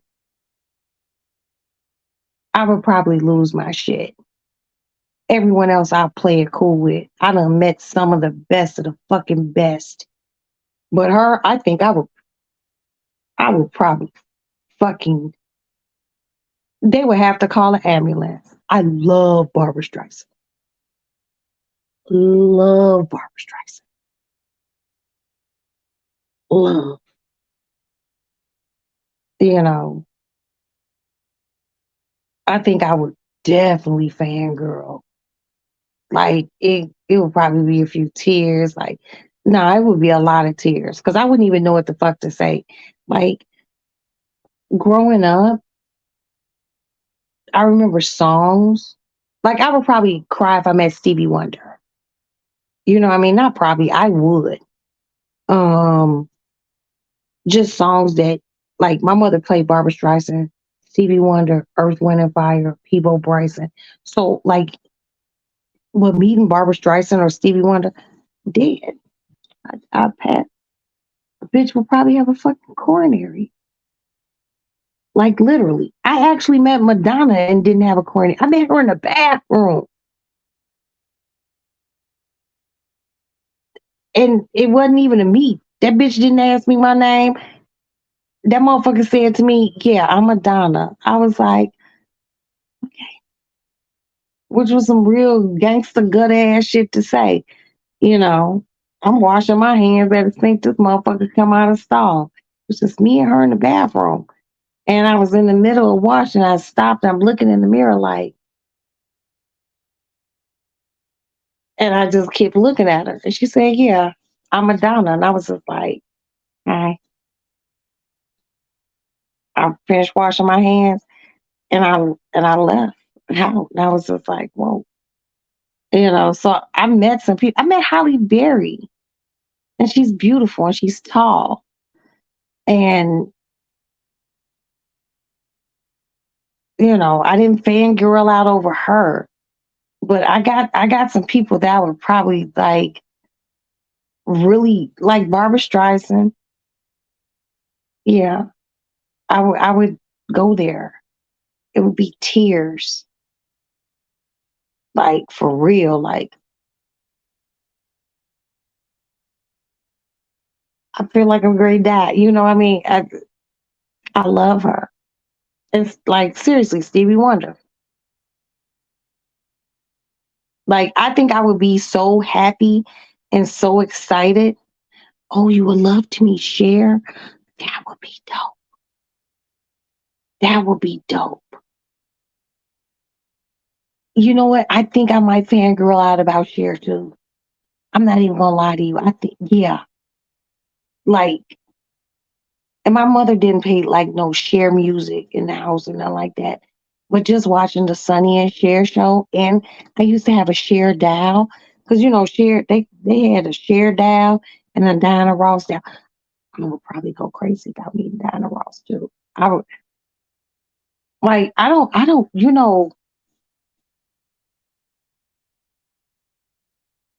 I just don't. I know I would cry. At the end of the day, a bitch would be like I would be in tears, like literally, you know, like seriously. Like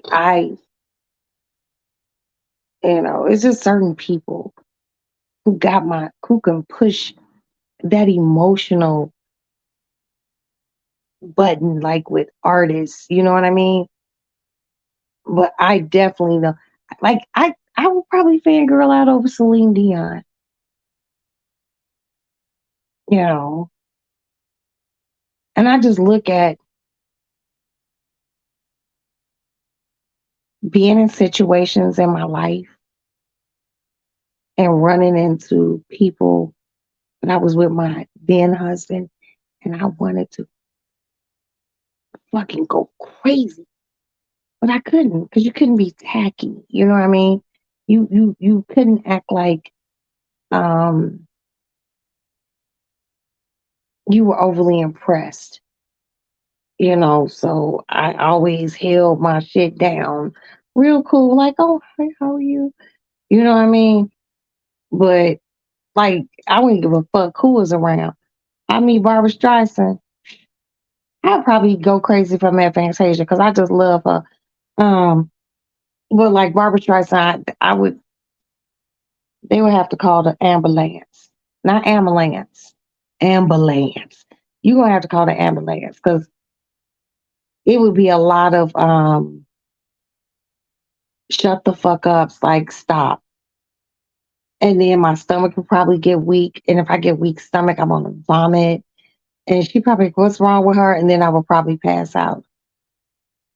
Oh, girl. Sonny and Cher show was the shit. I used to watch that shit with my grandparents. They used to sing that song, babe, I got you, babe. I got you, babe. I got you to hold my hand. I got you to understand. Yeah, Sonny and Cher show was the shit, you know. But I would lose it with Barbara Streisand. I'm not even gonna lie to you. Barbara Streisand, Diana Ross, Stevie Wonder. They probably be like security because I would like damn I would pass out. Those are probably the people that I would probably be like, they'd be like, oh, she down. What's wrong with her? It would be overwhelming. And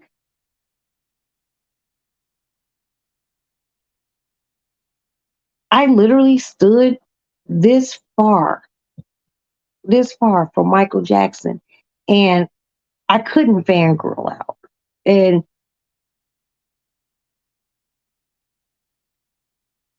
it was the craziest shit ever. And I remember I wanted to, like, I don't know, I just wanted to touch him. And he was standing literally, I give it from here to about right here. It wasn't even 5 feet. It wasn't even 5 feet. So I give it about this much, literally. At the MTV Movie Awards, he was right the fuck there. And I was standing next to Craig, and I remember I was holding his hand, and I started squeezing it tighter and tighter. And neither one of us said anything. He whispered, and I was just fixated. I was just looking at him. I could not believe it. I didn't say nothing to him. He didn't say nothing to me, but I was that fucking close. And that was crazy. I went home that night. I called my mama on the house phone. It wasn't no bunch of cell phones and texting. I was like, Mommy, I know it's late. I literally stood probably 12, 24 inches, if that, away from fucking Michael Jackson. He was tall. I'm short. I'm 5'2". So if you're taller than me, you're taller than me. He was tall. He had on one of those his military style jackets because he had just finished performing. Um, and I was just standing there like I was awestruck. And when those award ceremonies are going on, if you notice, when they get ready to cut to commercial, you might see people like nowadays it's more free, but when they're in the middle of reading um, a nomination and you come through like the doors of the auditorium, theater, wherever you are, they don't let you walk to the seat because the cameras are live. And that was the same night Madonna was in the bathroom. So Craig had waited outside the bathroom while I went to use the bathroom. And then I used the bathroom. I was like, yo, I met Madonna in the bathroom. And which I technically didn't meet her because that woman doesn't know me from Adam or a grain of rice. And he was like, oh, wow. I was just like, yeah, she's real pale. So we walked and they let us through the double doors of, because we were at Radio City Music Hall. They let us through the double doors where the physical seating is, but they stopped us. They're like, you can't go down. And we couldn't go down because Michael Jackson had literally just finished performing. We had got there late, and Michael Jackson had just finished performing. I had to pee once we got there, and you know, somebody else was like reading off a nomination or some shit, and they wouldn't let us move down. So I guess once Michael Jackson finished his performance, he came around and he came through the same doors we were. This nigga was on the front row. We were like third or fourth. It was crazy, but he was literally right there. Normal lifestyle, girl. Don't play with me, Kiki. They would be calling the motherfucking paramedics, like literally, like girl. Like I wouldn't even know. Like it was crazy enough to stand that close to Michael Jackson. Barbara Streisand, I probably would have grabbed her hand and just mouthed to her because that's how much I love her. I would have risked it. Security. I mean, I'm not jumping on. I'm not being crazy. I gotta pee. Depending on where you, girl, a farmer's market. And a bitch like me love a good farmer's market. Ouch.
All right, y'all. I'm back.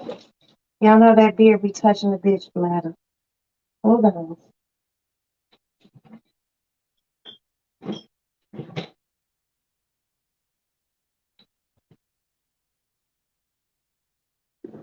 Oh my God, Kiki, you know how crazy that would be?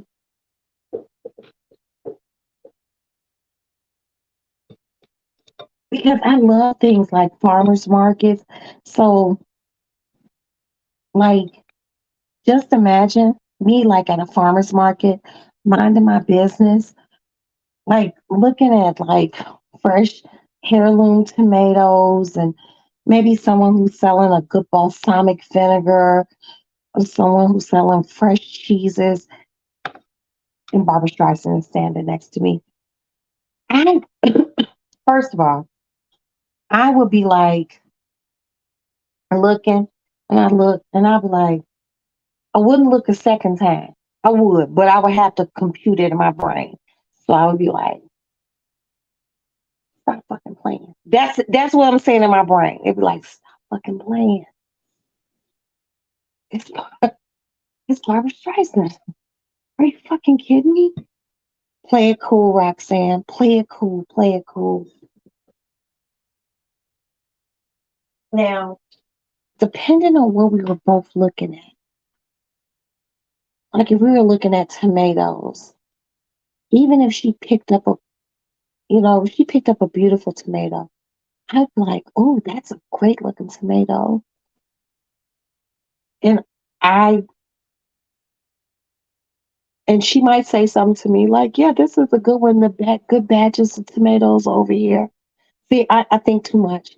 And I'm like, yeah. And then when she started talking to me, like for real, because we would be talking about produce and vegetables, if she introduced herself, I would be like, I know. And right after I said, I know, I would literally be like, this is a bit much for me. Okay. This is a lot. Can you hold my basket of tomatoes? I need to go regroup because you are my most favorite singer ever. I love Beyonce. Okay. Um, my other favorite, like my first two favorites is Barbara Streisand and Aretha Franklin. And Miss Aretha has gone to glory. But see, I think if I met Aretha and started crying, Aretha probably be like, girl, if you don't cut that shit out, because she's a sister. If you, she's like, get it together, bitch. And I would probably cry even more after she said that. I'm like, bitch, love it. Yeah, but I don't know. And Barbara is Jewish, and I have a lot of Jewish people in my family, so I would, man, I love Barbara Streisand, and God rest Aretha Franklin's soul. But Barbara, Aretha, Stevie Wonder, and y'all know Stevie Wonder is a Gemini, so you know he crazy. You know he's crazy. But yeah, I done met a lot of people. I know the first time I met LL Cool J, I wanted to fangirl out, but you can't fangirl out on your husband's right there. I was just like, he's like, hey, what's up, Craig? What's up, Mac? And he's like, Craig introduced me, and he was like, how you doing? I'm like, I'm good. Turned red in the face. I was like, I was like, I go to the bathroom. I went in the bathroom. I didn't even have to pee. I just had to go in the bathroom. I was like, he's tall. He's tall in person. And this is like back in 1990 something. So he was like semi kind of sort of, he was still young. Body nice, very handsome. He had on a hat though, so I don't know if he had hair or not. But I was just like, and this same night I met Russell Simmons because they were giving an award to that chick, Lisa Loeb, who sung that song like his name is Luca. He lives on the second floor. And it was like some honoring thing, but it was really nice. I met him. I just met so many people. It's like overly crazy. And, you know, I've been talking to someone because they're supposed to help me try to write a book, but I don't want to write a book and like tell no whole bunch of shit on people because that's just not me. That shit, and that's really not cool. Mm-mm. Some of the shit I know, I'm gonna take it to the grave, baby. Um, I'm not that type of person, but I done met so many people. It's like at any given day, I could be laying in bed watching TV and probably easily 5 people. And then like I can't even do an Instagram or Facebook, especially Instagram. I just be like countless, countless. I just be like, whoa. Then damn near everyone I met, there's a story. But I'm not, some people know some of the stories, and I would just hope that they like, you know, I shared it with you because I trusted you. But if you say anything, I swear before Jesus Christ and 2 honest white people, I will I'm no whole bars these days with people. No, I will sue you because like your word should be your bond. Okay, motherfuckers have told me a lot of shit, and I don't try to air people out.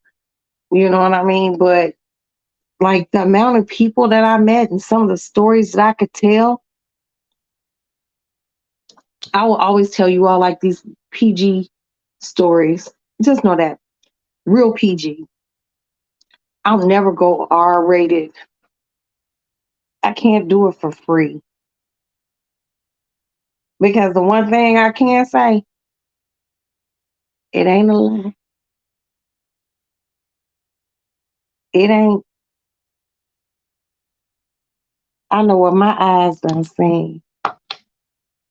I know what my ears done heard. I know the places I done been.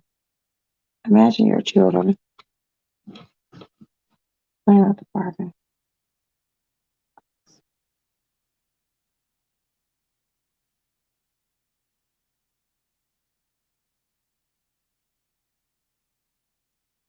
Oh, you girl.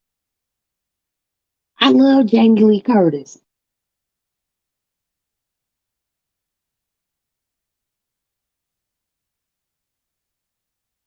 So you got okay. Imagine your children playing at you see them playing. All of a sudden you hear a mother say, play nice and look up and see Jamie Lee Curtis. I was like, oh damn. I would be like, oh damn too. Did you say something to her? Because I love Jamie Lee Curtis. Hell, she was in Friday the 13th. No, she wasn't. She was in Halloween. And she comes from Hollywood royalty. Tony Curtis and Janet Lee are her parents. Mm, that's dope. That would be a good person to me too. I'm like, okay, so y'all was just at the park. Did you say something to her? Because if my kid's playing with your kids in the park, I'm gonna be like, hey girl, I would have to say something. Did you say something, Kiki? Girl, I would have been like, I would have to say something. Like I would have made small talk. I would have went into, bitch, I seen you in Halloween. You know, like if y'all live in the same area, I'd be like, did you go to the farmer's market? I would have had to say something to her. You know, I always like Jamie Lee Curtis. And then she was in that one movie with John Travolta and they was like doing aerobics and shit. And her body was just like perfect, just she was white girl perfect. Just oh my God, Jamie. Oh yeah, I love Jamie Lee Curtis. I love Jamie Lee Curtis. You know who I would really want to meet, but she dead. I wouldn't mind meeting Elizabeth Taylor and Marilyn Monroe. She was so sweet. That's so cool. Cause you know what's really fucked up when you meet a celebrity and they're an asshole, but you know, in a lot of instances in my life, when I've met celebrities, it's only because I was around them. Yes, you talked. Yeah, I fuck with Jamie Lee. I fuck with Jamie Lee. You know, I think sometimes when you meet them outside of like they job, just doing regular people shit, they're nice. You know what I mean? But I haven't met anyone that was an asshole. Like, not for real. Seriously, I I met a lot of people. Like, it's just like I said, it's like when DMX died, I was just like, I was fucked up. I was sad because I was just like, he was cool, mad cool. You know, I can't even be too upset. You know what I mean? I've done a lot of things. There's many more things I want to do. There's so many people that I want to meet. You know what I mean? But I don't.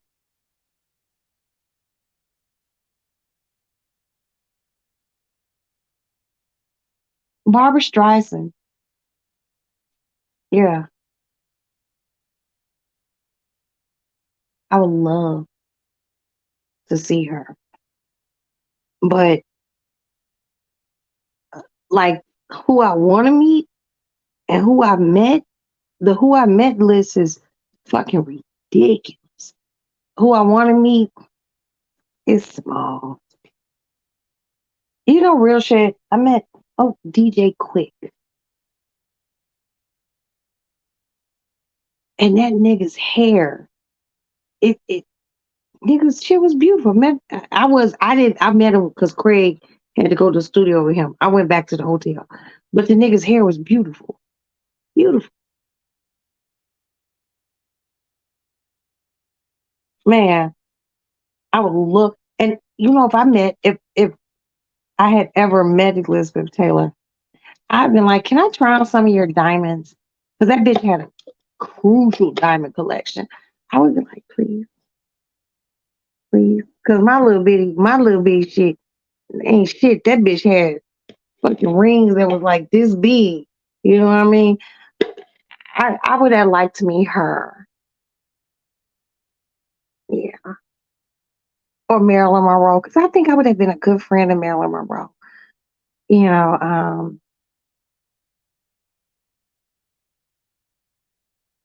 I don't know. I just feel like I would have been a good friend to her. I just feel like everything, whatever Marilyn was going through, I could have got her through because I would have brought her to my house. She would ate some chicken, some macaroni, some greens, some cornbread, some yams, maybe a little bit of dressing. And that shit would have got her head right. Sometimes being around good food and good people gets your shit right. I think she would have liked me. But she was hold up.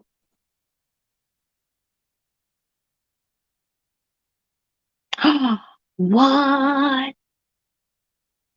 Okay, so let me ask you this. Is Solange tall? Because she's giving me tall chick vibes. But I'm 5'2". So if you're 5'3", you're taller than me. But I don't know. I love Solange. I really do. I I would love to meet Beyonce too. I would.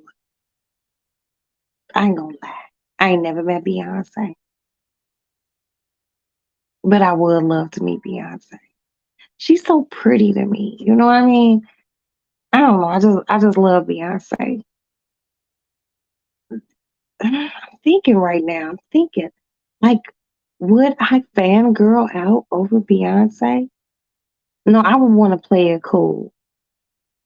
I ain't gonna lie to you. I would want to play it cool, like, hey, Queen Bee, But on the inside, I'm screaming and hollering.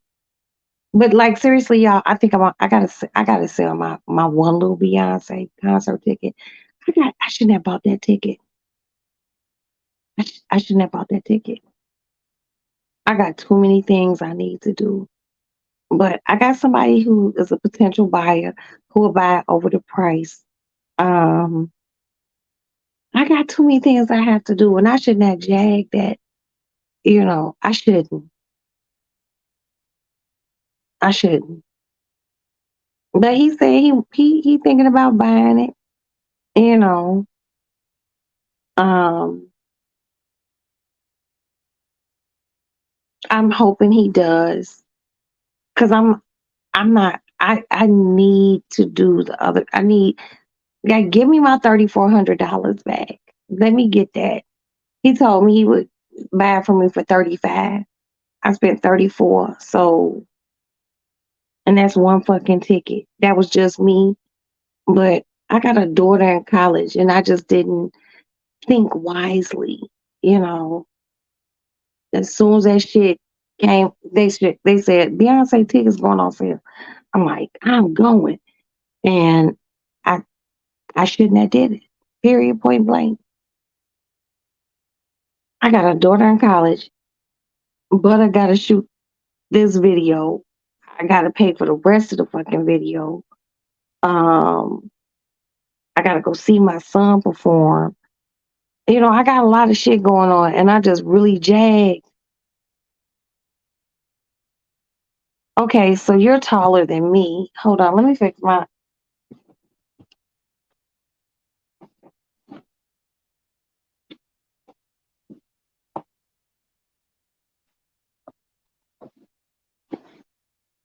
Okay,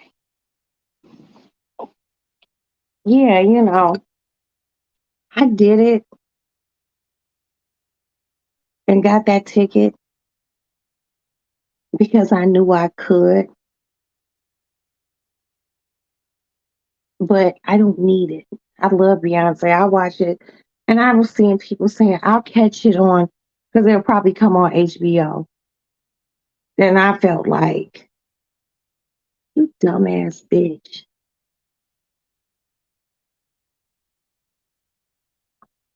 Yeah, I know Beyonce's a Virgo. September 4th. um, let's keep our fingers crossed that my homie, because he's like, I gotta go to this concert, Roxanne. I was like, well, you got $33,490. He was like, I'll give you 35. Well, we're gonna see because I shouldn't have bought that ticket. I have too many things financially going on right now that I didn't need to go see Beyonce. I literally, you know, he wanted, and I don't want him to cash app it to me. I told him, I was like, give me that shit in cash.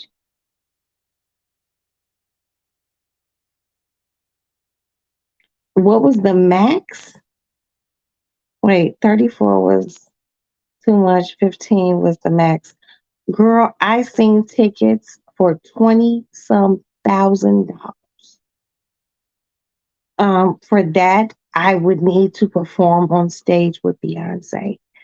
But if he said he can afford it, he better come on because she coming, and he can get the ticket. I mean, my daughter's going to get this private room at school. I can use that money towards her fucking private room. That ain't even fucking tuition. And that ain't even a nip in the bucket of how much that room is gonna cost. I just did it because I knew that I could do it. And I wanted to see her. And I love Beyonce. But I got other shit I have to attend to. So it's just like motherfucker said he can buy it. I'm not even going on the cruise in June. So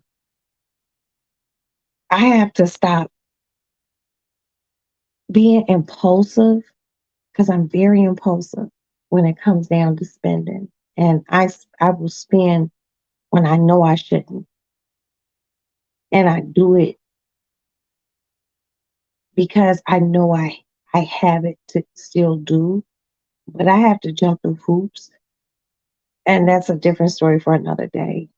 You know, you know, I just shouldn't have did it. And hopefully you can buy the ticket. I would love to see Beyonce, but I'll catch her on HBO. I can lay in my bed and watch it. I ain't gotta worry about parking at Soldier Field, none of that shit. I bitch just did the dummy. And I have to try to do better. As Princess would say, I was Roxanne, and I definitely was fucking Roxanne. Like I was sitting up waiting, and that shit.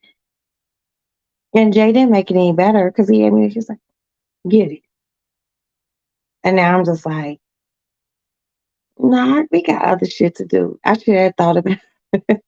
I should have thought about that when I was doing that. My dumb ass. I always do some dumb shit financially.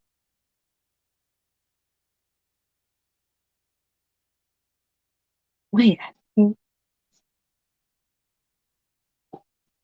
I don't know. It probably is. Beyonce, as hard as she be dancing in those shows, and she got those three babies, just go home. Your money gonna come in and you ain't gotta do shit. But I guess maybe sometimes she just need that. She's been doing it for so long, you know, that sometimes you need to hit that big stage and get out there and do it. Look, Wu Tang and Nas, is it Wu Tang? Yeah, Wu Tang and Nas are gonna be here in November. I'm going to that. Uh, Drake will be here in either June or July. I want to go to that. I'm just I be all over the place, like, and I could make some phone calls and like get there, but do I even want to do all of that? I don't know. I know I want to see Wu Tang and Nas because that's like my generation. I love Drake with his yellow ass. You know, there's a certain content creator who call light skinned motherfuckers beige. It tickles my it tickles my soul, and I love it. But Drake is my beige motherfucker. But Drake's tickets are expensive, and those pictures that I posted from the Lizzo concert the other night, she was here in Chicago. Um, Lizzo's tickets cost a nice amount, but just what I just what I did spent for Beyonce, I shouldn't have did that. I shouldn't. I really shouldn't. I got too many things going on financially. Maddie gonna be good. Her daddy always gonna make sure she good. But butter. I gotta finish paying for this fucking video. This video ain't. It's cheap, but dude gonna do a great job. But I still gotta come off of $5,500. He already got $2,500 of my fucking money. I get this Beyonce money back, then that could go on that. I really did spend that. And I'm just like, you're a dumb bitch.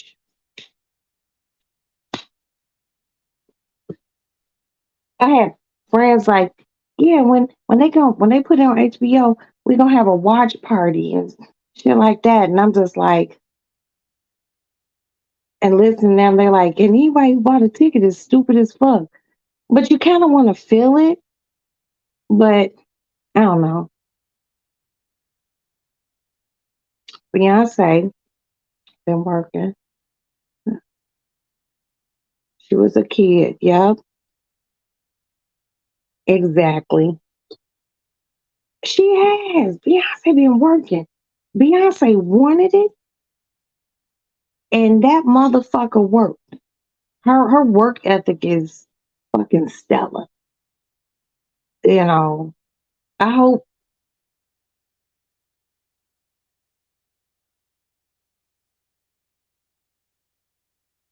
I just hope she just sits down and enjoys. Just I know she already probably enjoying life. What did she have to worry about? Nothing. But she got those beautiful babies and she has a husband and just chill. But if my homie say he gonna buy the ticket and he buy $3,500, it's yours. Only Ghostface Killer with them. No, they're doing it's the whole Wu Tang. It's not just it's all of them. You say only Ghostface Killer fine. Ghostface Killer fine. They're all really tall. Tiny taller. Okay, I'm not gonna go there, but yeah, I love Wu Tang. I remember Wu Tang first came out, and my sister, I didn't have driver's license. My sister underneath me, she had driver's license, and she would be playing it, and I was just like, "Who is this?" And all I would hear is Wu Tang Clan ain't none to fuck with. Wu Tang is wonderful. Nas is a rap god. Jesus Christ. I just seen Nas perform what like not last year. Was it last year? It might have been last year, like in February. I I seen Nas perform in Detroit, but I've never seen Wu Tang, like the entire Wu Tang clan perform ever. And I would love to see that. Love to see that. I've seen Nas. I've seen Method Man and Red Man perform. But have I ever seen the entire Wu Tang perform? I'm thinking.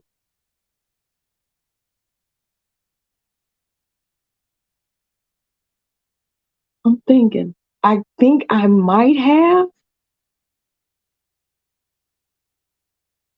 but I don't know. Don't quote me.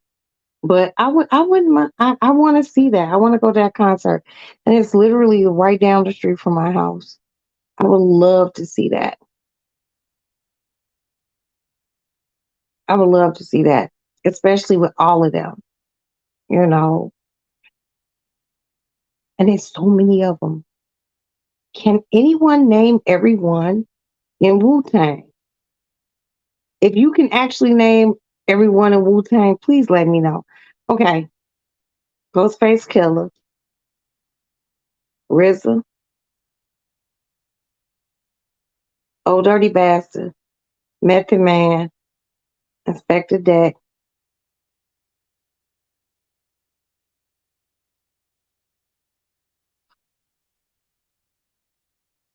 I can't. That's it. Oh, that's your baby's daddy. Okay, girl.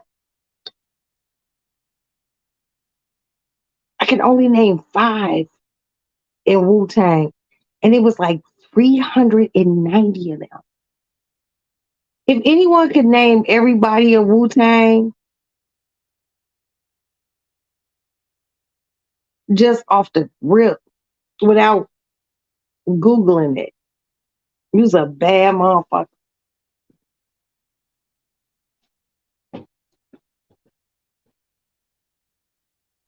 I'm trying to think.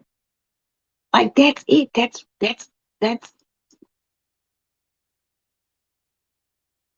that's all I know.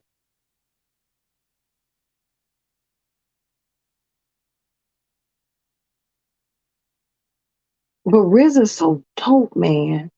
Like, you know, when you could branch out from, what you've been comfortable with all your life, you know, RZA did the fucking soundtrack for Kill Bill too, and that was really dope. You know, Meth has done everything.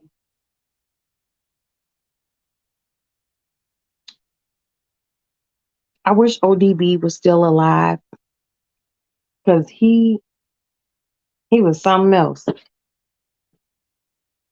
Now, just in the Roxanne life and time, I only ever met Meth, ODB. Oh, Raekwon. Raekwon. So I know six. Raekwon Chef. I met Raekwon, Ghostface Killer. And that's it. That's it. That's it.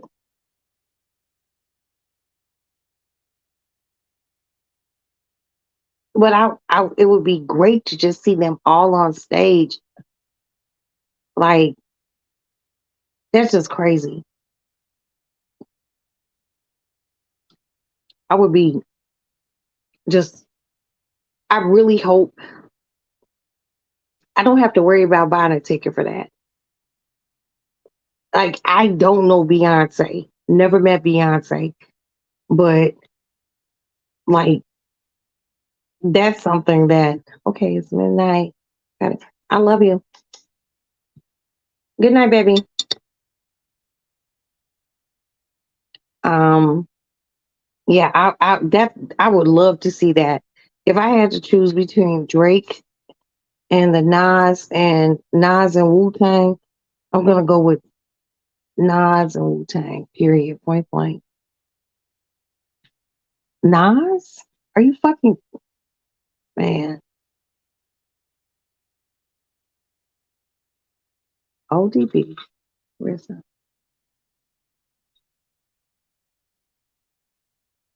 I don't know who GFK is.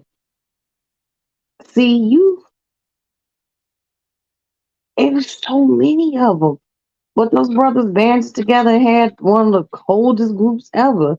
You know, I just don't know all of them. Hell, we know who the Commodores are. But the only one I know is Lionel Richie. So I don't know. I don't know. I don't know. But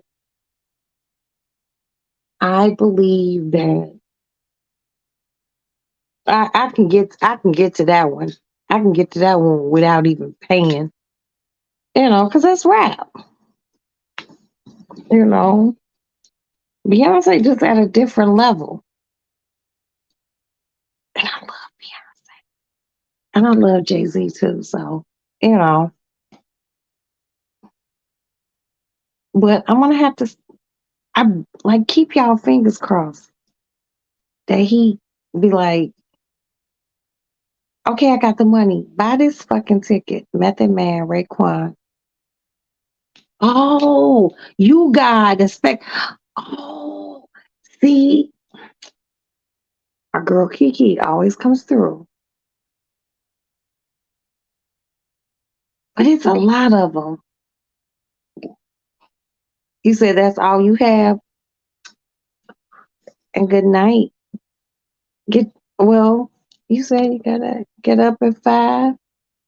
I love you, boo. Get some rest. We'll talk power tomorrow. But yeah, I wouldn't mind. I would love. And a bitch probably needs to start making the phone calls right now. I'm not even, and I love Drake, but I ain't worried about Drake. I want to see old school. And people be like, Drake is old school. Drake is not old school. You know, I love the rap music that I grew up with. I'm still stuck in the 80s. I'm still stuck in the 90s because the rap was so good. You know, you had EPMD, Eric B. and Rakim, K Solo, Public Enemy, EPMD, you know, D Nice. A lot of people think D Nice just is a DJ. That nigga was a rapper before he, you know,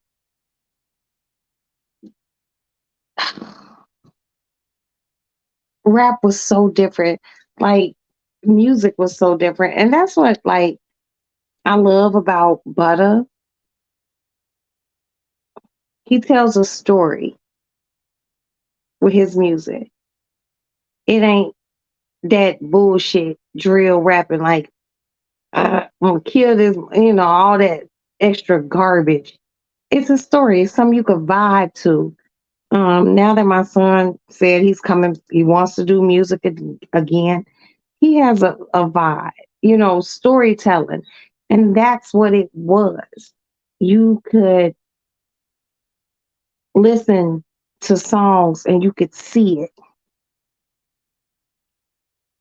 Slick Rick, a bedtime story. If there was no video, you could conceptualize and see exactly what he was talking about. I can't see none of this new shit. I can't. And there, younger people were like, "Oh, you're just old." No, I just know better, and I know what rap was, and a lot of them they don't pay homage to the people who came before them. They don't. They just think everyone who's old enough to be their parents are old fogey stogies. We at this age, not me, but like musical people, they paved the way, you know, they paved it. And there's a lot of motherfuckers who really don't get it. Motherfuckers was really not fucking with rap music. And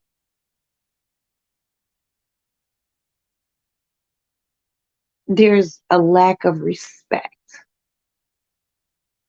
you know. Even someone like Jay-Z would still pay homage to Rakim the God. Most rappers feel like Rakim is cold, period. That's why mm. These young motherfuckers.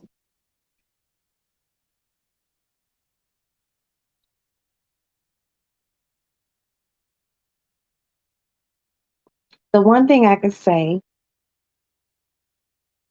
about Drake,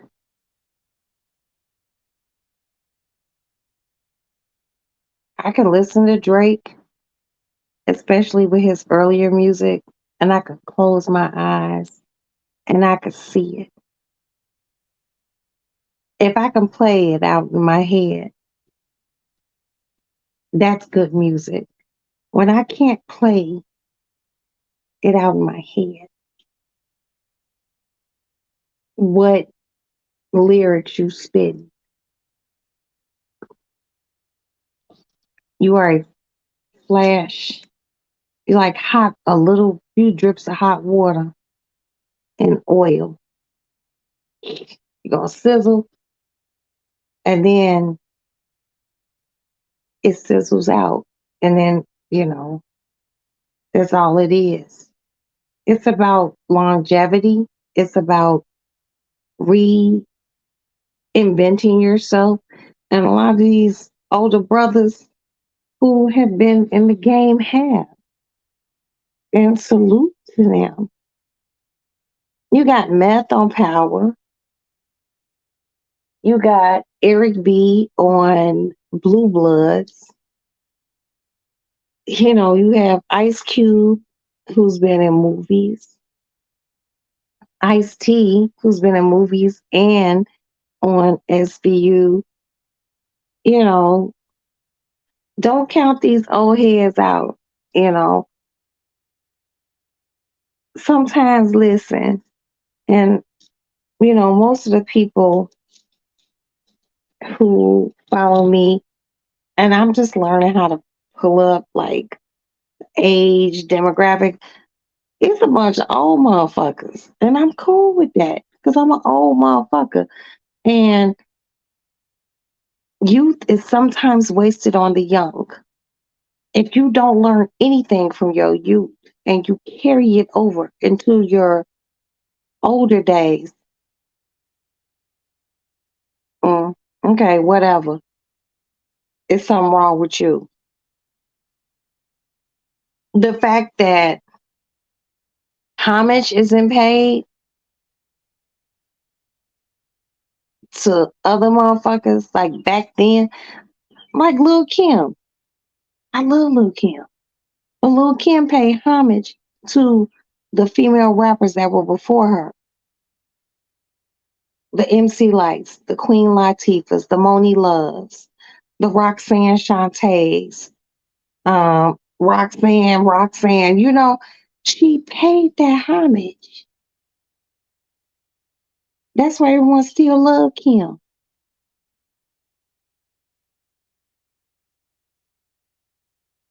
It's the new motherfuckers. You didn't set a stage for nothing.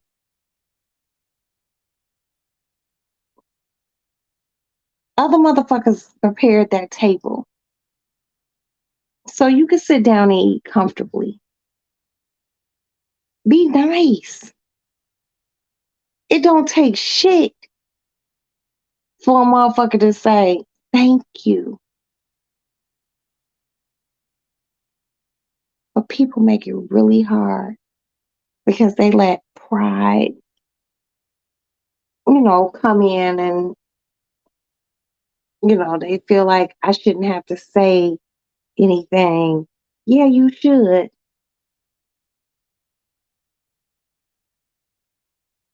Motherfuckers don't even realize how instrumental Queen Latifah was. Queen Latifah got nominated for a Grammy.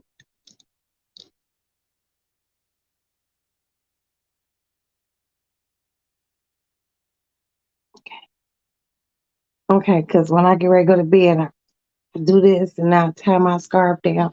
Queen Latifah got nominated for a Grammy exactly when Craig got nominated for a Grammy. She was the only woman nominated in a group full of men. So it was like Queen Latifah, Craig, oh shit, I think like Coolio and somebody else.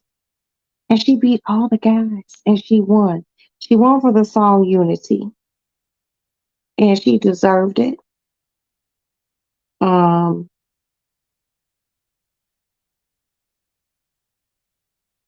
and now women win Grammys and, you know, there are women who win them within, you know, rap music and the classy ones always say something positive. It's the ones who don't that irritate me. I be like, mm, little girl, if somebody didn't open the door for you, you wouldn't even be here. You wouldn't even have the dream to do it. A woman did it. Pay homage, be it a woman or a man. Don't act like this shit is new. Ain't shit new under the sun. That's what my mama used to tell me. Ain't shit new under the sun. Pay homage, give back. And it's not give back monetarily, it's give back verbally. Show appreciation. Because guess what? Roxanne would not be Roxanne if I don't thank and talk to the people who have made me exactly who I am. I ain't no rapper. I ain't no singer. I'm not an actress. I'm just me. And I'm comfortable with where I am, but I will also thank the people who have impacted my life. And people don't do that. And a lot of these young whippersnappers don't do it. They think that what they're doing is the end all to be all. And it's not, baby. It's not. But you can't teach a motherfucker nothing. You gotta let them figure it out on their own. This is why I love Cardi B. Because Cardi B would thank the people who came before her. It's the people who don't think they need to. Yeah. Y'all hear that? My neighbor's dog. They don't even deserve that dog. He's so cute. But yeah, I've had a good day. I've had a good day with you guys. I just think they be mistreating that dog. Well, I ain't saying shit because it ain't none of my motherfucking business. It's really not. Okay, I gotta get up and cut this motherfucker off. But tomorrow, well, later on today, Kiki and I are gonna discuss power shit. I really appreciate you guys being here. You all are fucking awesome. Um, that's it. I just appreciate you all.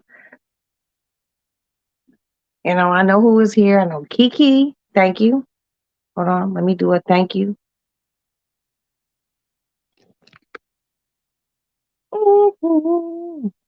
I know Princess is here. Thank you, little sis. Kiki just kept my chat. Thank you so much, honey. PMS, I love you. Au revoir.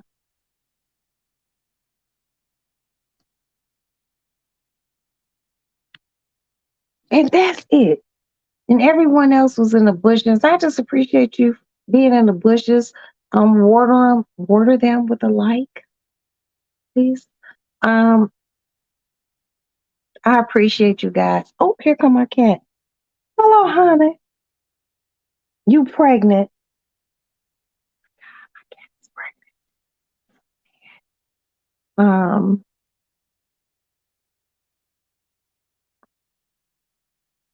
We're gonna go to bed, okay? We're gonna go lay down.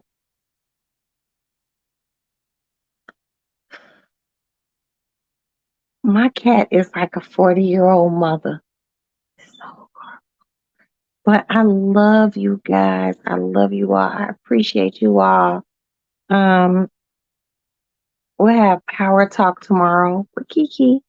Thank you guys so much for being here. Gotta get all this shit out of here. Gotta put my phone stand in my room. Oop, the police outside. My charger, lay down, play my game for a little bit. I appreciate you all. You all probably think I don't. I do. Um, it's YouTube. It's an outlet. But I'm not gonna lie.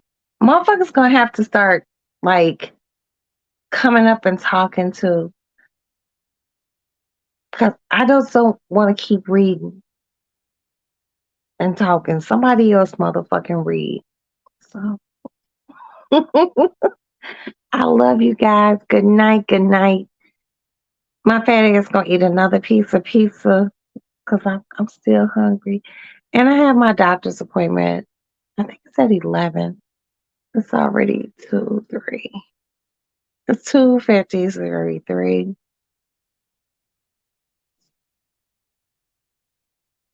If I get up at 9, take a shower, get out of here. I take quick showers, get out of here about 9:30. I can make it to my doctor's appointment. Okay, so tomorrow, well, later on today, you guys, we're going to my plastic surgeon because I have to get my consult. Um, because I need my doctor to tell me what I need to do before he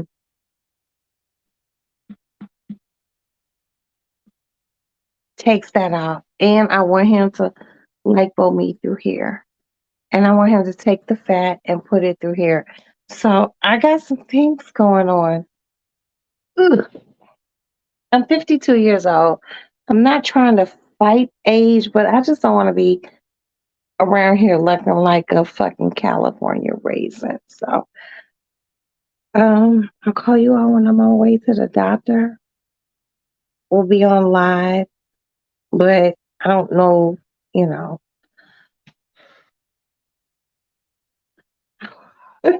I love you guys. Thank you so much for being here in the Lady Lounge. Um, like, I guess share. You know, it's up to you. I'm not like pressuring you all. And that's it. Go get my yellow ass in the bed. I gotta wash my face first. So good night, good night, good night, good night, good night, good night, good night, and God bless you.